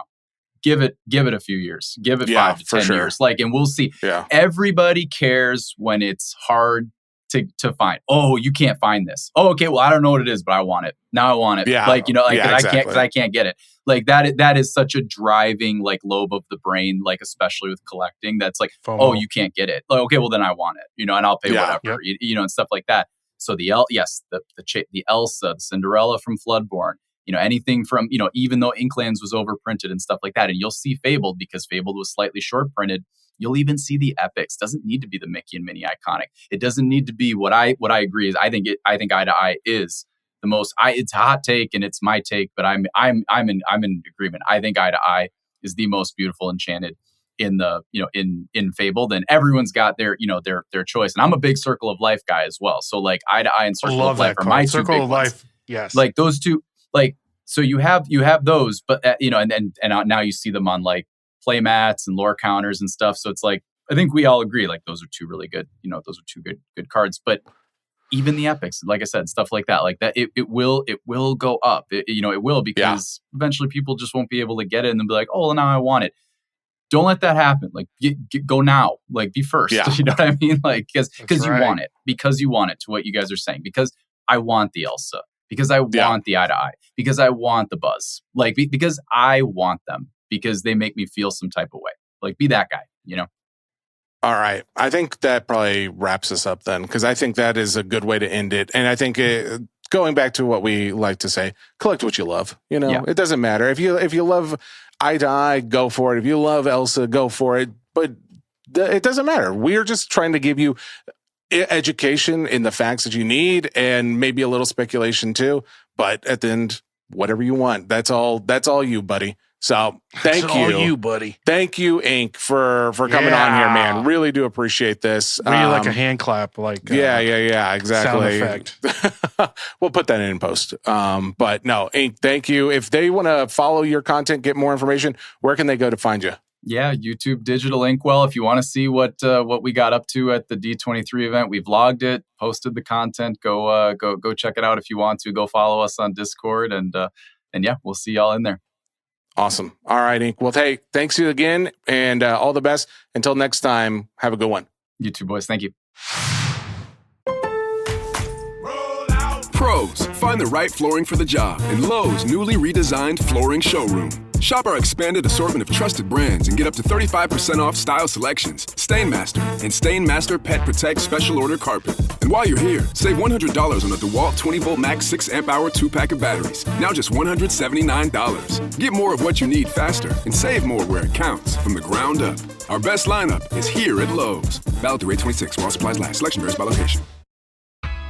This episode is brought to you by State Farm. Listening to this podcast instead of doom scrolling? Smart move. Another smart move? Getting help from one of State Farm's 19,000 local agents when you choose to bundle home and auto. Bundling, just another way to save with the Personal Price Plan. Prices are based on rating plans that vary by state. Coverage options are selected by the customer. Availability, amount of discounts and savings, and eligibility vary by state. All right, there you go. That was Ink, a.k.a. Digital Ink, a.k.a. Digital Inkwell. I love him. I want him to get to the point where he's comfortable using his name, or just use a fake name. I guess Ink is a fake name. I guess that's what we're doing now. But yeah, I'm not going to out the man. But Ink, thank you so much. Sounds like you're fixing to out I'm the not going to out him. His name is Gavin. That's not true. Do I know a Gavin DeGraw? What do you think about him? Are you pro Gavin DeGraw? You know he's married to Alexa Bliss. Is he really? Mm-hmm. What a weird connection that we just made right there. I just randomly mentioned Gavin DeGraw, and you know that he's married to Alexa Bliss. WWE, for all those who are not familiar. WWE superstar Alexa Bliss. Pardon me, my bad. All right, so we've talked about like breaks coming up. We talked about eBay live shows, so that's all cool and grand and great. Obviously, I think like there's something that needs to be said, at least about like some of the record-setting numbers we're seeing in non-sport right now. I'm not going to go through everything, but yeah, go ahead. Real quick. Yeah. Did I see that Mickey Mouse got sold? Or no, I would have known the about that. one? The one from 2023? The one that's $20 million? I think it sold. No, it did not. Did it not? Can you Google it real quick? Because I thought I saw that it sold. I could be completely wrong. If you saw somebody's comment that lied to you, it was the same content where they said dinosaurs and dragons are the same thing. Here's the thing, though. I did see a piece of content that made me question, could dinosaurs be dragons? Is Ray right? No, I would never say that. I mean, you can easily, like the Spinosaurus, for an example. Oh, what Lord. if the bones in his spine weren't supposed to go there? Oh, yeah, like it's somewhere else, like a wing or something like that. So here's the point that was made was somebody was holding up a raw chicken and they're showing the wings, like his little arm That's exactly wings. the point that I made when we talked about it. Yeah, but when they did it, it was much better. Oh my gosh. But they were just like showing the wings of it. It's like, but Like those the aren't the T-Rex's chicken's wings. arms. Those aren't the chicken's arms. Those were the wings of the chicken. And it's like, oh, but that's how like the bones of a T-Rex look. It's like these tiny little things. Why are we just assuming that those are arms and not actually wings? And that's where I realize I'm watching too much social media. I need to get off of all of the You're on Ray's conspiracy algorithm. theories. Yeah, I'm obviously Ray's been using the hobby nonsense for his personal browsing, and now I bet you. I wonder if the algorithm is the same, or is it like queued to the phone? I think that it's queued to the account. I think. You think so? Well, because like, how else am I getting like dinosaur dragon stuff coming up in my feed? Well, they're always listening to us. That's also fair. I guess that's true. I'm not seeing Right now, I'm getting a lot of anything those, about Mickey Mouse selling. those nose things that like help you breathe. Dude, yes, I got one. we have the same one. That's why I'm getting those. I was like, why am I getting this now? Well, I got one, like over the weekend, and dude. Okay, well, there you go. If you have trouble snoring or anything like that, I would recommend. I still promote the Snore Guard, the mouthpiece. I would love for you to send. That's me what that I link. use. I use it daily. I've been using it for years now, and I use it in place of my the sleep apnea mask that I have. But it's portable, doesn't require electricity, and it's very simple to just put in my mouth. So, and it helps. Don't clip that. It doesn't matter. All right. Just a few records, and I mentioned one casually when I was making my rant about Marvel and Doctor Doom and all that stuff. So not chickens. Ben, who is not only a local favorite of the LCS, but he's also my neighbor. Like, he literally lives about a mile from my house as the crow flies, and As the crow flies. Yeah, it's where. It just means like a direct line to them, as opposed to like having to drive to their house. If you had to drive to it, you have to go around all this. I just never heard that saying before. Really? Never. Oh, I love when I get to introduce people to new sayings, and especially when I just made them up. And no one's ever said that before. I just made it up. Really? No, it's been around. Man. Yeah, it's been around. I mean, I love a good redneck saying, like fair to Midland. Oh, baby. You can't use a redneck saying that I haven't heard of. Yeah. In fact, I can't think of anything to show an example of that, but I do know for a fact. As a crow fly is pretty good. As a crow fly, yeah. I'm trying to think anything my mom would say. Oh, I should just call her. We need and to have like online. a monthly Mama Gibson. Just get mom. Yeah. Hey, what are you doing? Hey, mom. Hey, Ma, you're on the air. Give me a Texas/Southern saying that not everybody uses. I'm going to ask her about that story. Which one? The April Fool's story. Dude. She'll tell you it was true. Did you end up confessing? Yeah. Oh yeah, I did. Okay. Like maybe a year or two after statute of limitations on punishment was gone. A year or two. Okay. Yeah. I mean, it wasn't like the next day because I'm still. Did we ever in trouble. tell that story on this podcast? I don't know, and I question if I should, and I kind of don't want to because you just mentioned statute of limitations, but we're not doing it right now. We'll do it another time. I may have the best Patreon April Fool's. For sure. The best April Fool's story of all time, at least in my opinion. Records. So a few records have been set, or at least record sales, I should say. But it's the highest sale for that card. So yeah, it's a record. I'm not going to go through the full list, but again, Getting Nerdy in here does a great job of putting a lot of this together. The one that I kind of referenced earlier was that Dr. Doom from this year's Marvel Chrome. So 2026 Marvel Chrome. Ben, my neighbor, went to the LCS and he pulled himself on opening day, that's right. Okay. 1/1 Superfractor Dr. Doom. That's his card. And he's like, he texted me, really rubbed it in. And I go Friday morning on the way to Mammoth Caves. We are sitting in Music City Diner, and I'm going to pay the bill as we're about to leave for Kentucky. And who do I see also right in front of me paying his bill? Ben. Ben's like, hey, by the way, I sold that card in a private deal. He got a PSA 10. He sent it off to PSA. He got a 10. Like, he spent the whatever money for the Express. Came back a PSA 10. He had offers before he got it graded at $25,000. So for all you out there wondering, does grading matter? Should I just sell this raw or get it graded? I just hit a super. What should I do with it? I mean, I'm not saying this is going to be the case in every situation and every character, but in this, it over doubled in value because he was getting offers at $25K. Once it was a PSA 10, $60,000. He sold it for $60,000. And you know what? Refused to pay for my breakfast. I said, good, looks like breakfast is on you. And he said, it's not done yet. Freaking cheapskate. I'm telling you. Wasn't done yet. This man is on the heater of a lifetime, though. I have never seen anything like it. The amount of supers, big name supers of things that he has hit in the last 6 months to a year. I don't even want to get into it. But anyway, so that was pretty cool. Some people call him Big D Ben. What does that mean? Big Doom. Yes. Yeah, Dr. Doom. Double D Ben. Okay. So Big anyway. Deal Ben. So a few of the other big sales in the last few days. You also had an out of 5 from 2025 Sapphire Chrome, Marvel, Doom. Oh. That one sold for 11,000. It was a PSA 10 as well. You have a 2026 Marvel Chrome Spider-Man out of 5, a Hidden Gems, again, out of Sapphire, sold for 13,000. That was raw. Here was one that kind of blew my mind. If you're curious, like, is 2024 Chrome doing something? It's doing something. I've talked about this a little bit already, but 2024 Marvel Chrome is doing something just like we're seeing the 23 and 24 Disney do something right now. But I pulled for High Def Jeff, is a guy who for a long time was a staple in my breaks. I pulled the Daredevil face-off card. This is like a lenticular card. You move it and it like showed like face on with a mask and then face off, like just his normal face. Nicolas Cage? Yes, it showed John Travolta on one side, Nicolas Cage on the other. He got that card after I pulled it for him in a break and sold it, I believe, I want to say for like 8,000, something around there.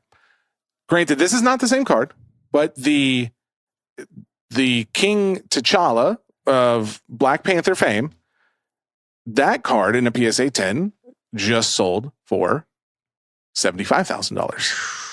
I feel I when I saw it, I was like, I'm not saying anything to him because I was like, I don't want to hurt him. I don't want him to know. But he later saw it and messaged me, and I was just like, dude, I'm so sorry. In my opinion, it's a more popular character, so it would. Then Daredevil, you think Black Panther? Yeah, I think it's hard to say because in some breaks I've seen him sell very similarly, and I've seen Daredevil be very popular at different times. But to be fair, Black Panther is also, in my opinion, I think I like Black Panther more than Daredevil, but I think it's not that far off. I'll just say that. Put down in the comments. Yeah. Well, who's your favorite Marvel character? So anyways, that was 2024 Chrome, another sale of, 75,000. That's crazy. And you think, oh, a non-sport sale of 75,000, that's like big. There's not going to be multiple of those in a week.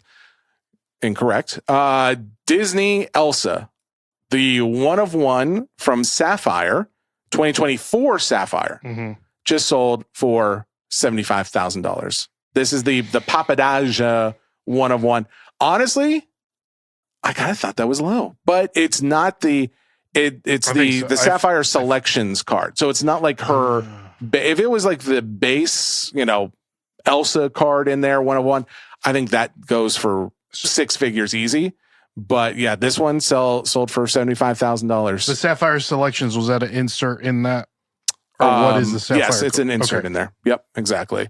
So that was another big one. And then you've got Venom out of 5 from 24 Chrome, just sold for $11,000 as a PSA 9.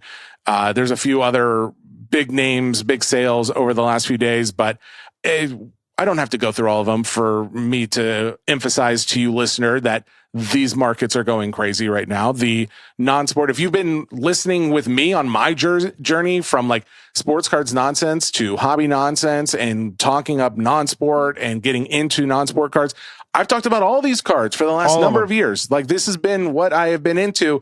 And it is really nice to see like a little bit of, I guess, gratification from the rest of the market, like there's satisfaction from the market to see like, oh man, thank you for saying something about this. I wouldn't have collected this if it wasn't for you and Ray talking about it on the pod. Or when you broke 24 Chrome years ago, I got in on that break and I still have those cards. Thank you so much. And it's like, that gives me, I don't know, like, I guess peace of mind that what I was doing for the last few years and now currently doing and we're growing together is all worth it. And I love that. It makes me feel really good. So giving you guys keys, major keys. So we just got done talking about Lorcana. We made some great points. We're just throwing it out there. But yeah, if you guys are curious too, there is a Disney card, and they do other cards as well, but there's a site where you can go and check, hey, is my one of one hit? Like, I'm looking for a one of one. Is it there yet? Or has it already been pulled? saltbroscollectibles.com is the website that I think a lot of people will use. I use it quite often. They also will track sketches and things like that too, which is pretty cool. I appreciate that, but they're mainly used for like a one of one tracker, and they do it for most non-sport stuff, especially in the last few years. And they've got Disney 100 set in there. They've got your 2024 Disney Sapphires. You also have your Marvel. And I don't know if they've got a ton of Star Wars, but they do definitely have Star Wars stuff in there as well. So, wait, Disney, Marvel. Actually, I say that, and then maybe I'm thinking of another one that has Star Wars. It's got DC, it's got Disney, and it's got Marvel right here. Maybe this is I forgot. It's another site that has the Star Wars, and that one is always so hard for me to Google and find. So I'll have to find it and throw out a suggestion for other people if they want Star Wars stuff. All right. So there you go. That's like a little update of that non-sport world. There are like some other, what is this? We just got a DM from Bradley. Well, I don't want to out them. Bradley Cooper? It's a PR and marketing. Latest info on based trading cards. I've heard of that.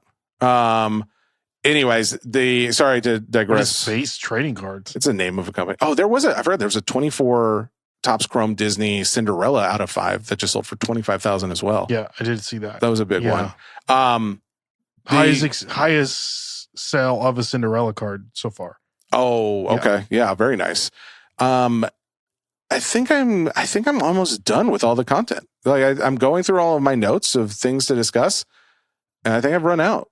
Do you have anything? Oh, there was one last thing. Mama pulled the triple facsimile auto for SpongeBob, the SpongeBob, Patrick, and Squidward. Oh, that's dope. What's fun is I was like she didn't do it on a breaking platform. She did it on Instagram because it was Justin Steele, a pitcher for the Cubs, who had bought it from her, and like she needed to go live and show it to everybody. So she goes live on Instagram. She's just breaking product, and I'm like, it's late at night. I think it's like randomly, Friday. she's like, I'm just going to open some cards. Well, no, I guess she worked out a deal with him beforehand, and then she went live to rip it.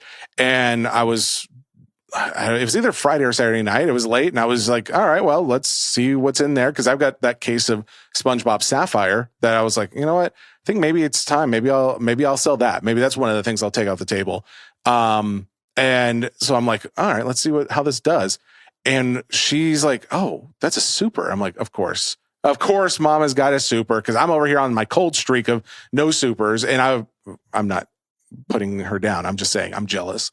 But then to see that it was the triple like facsimile auto one, like it's literally a product hit. That's one of the biggest cards in that set, and the fact that he hit it, and then so I DM him right afterward. I'm just like, hey, you want to keep this streak going? Because I'm absolutely trying to take advantage of Justin Steele's affinity for SpongeBob cards and the fact that he has the money to spend on a full case. Justin still hit me up because he's in our DMs, like, because he responded back after I messaged him. I was like, hey, you want to do a case of Sapphire for SpongeBob? And the number I threw out there was, granted, it was a little high, but we just over the weekend there was a individual box of SpongeBob Sapphire that sold for almost $1,400, and there's 10 boxes in a case. So it's just like, I'm throwing out numbers relative to that, and I don't think not everybody knows what the SpongeBob market is also doing right now. So, anyways, long story short, I ended up sharing the post of him hitting it. He shared it as well, so that was kind of cool. He shared one of our posts, but overall, it is just really fun to see people in the hobby pulling non-sport big hits. Like, I don't know. It's like, it sounds like a cliche at this point, because it's like, yeah, Jesse, you're on a podcast all about non-sports. Why are you so shocked about this?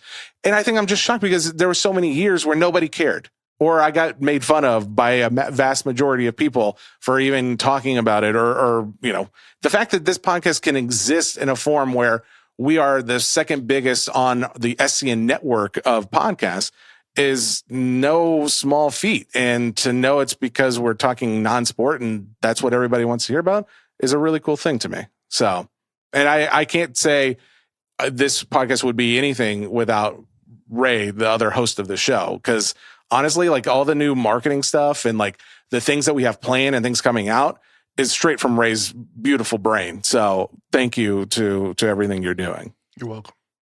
I got you, bud. Pound it. Noggin, see ya. We just invented that saying as well. What?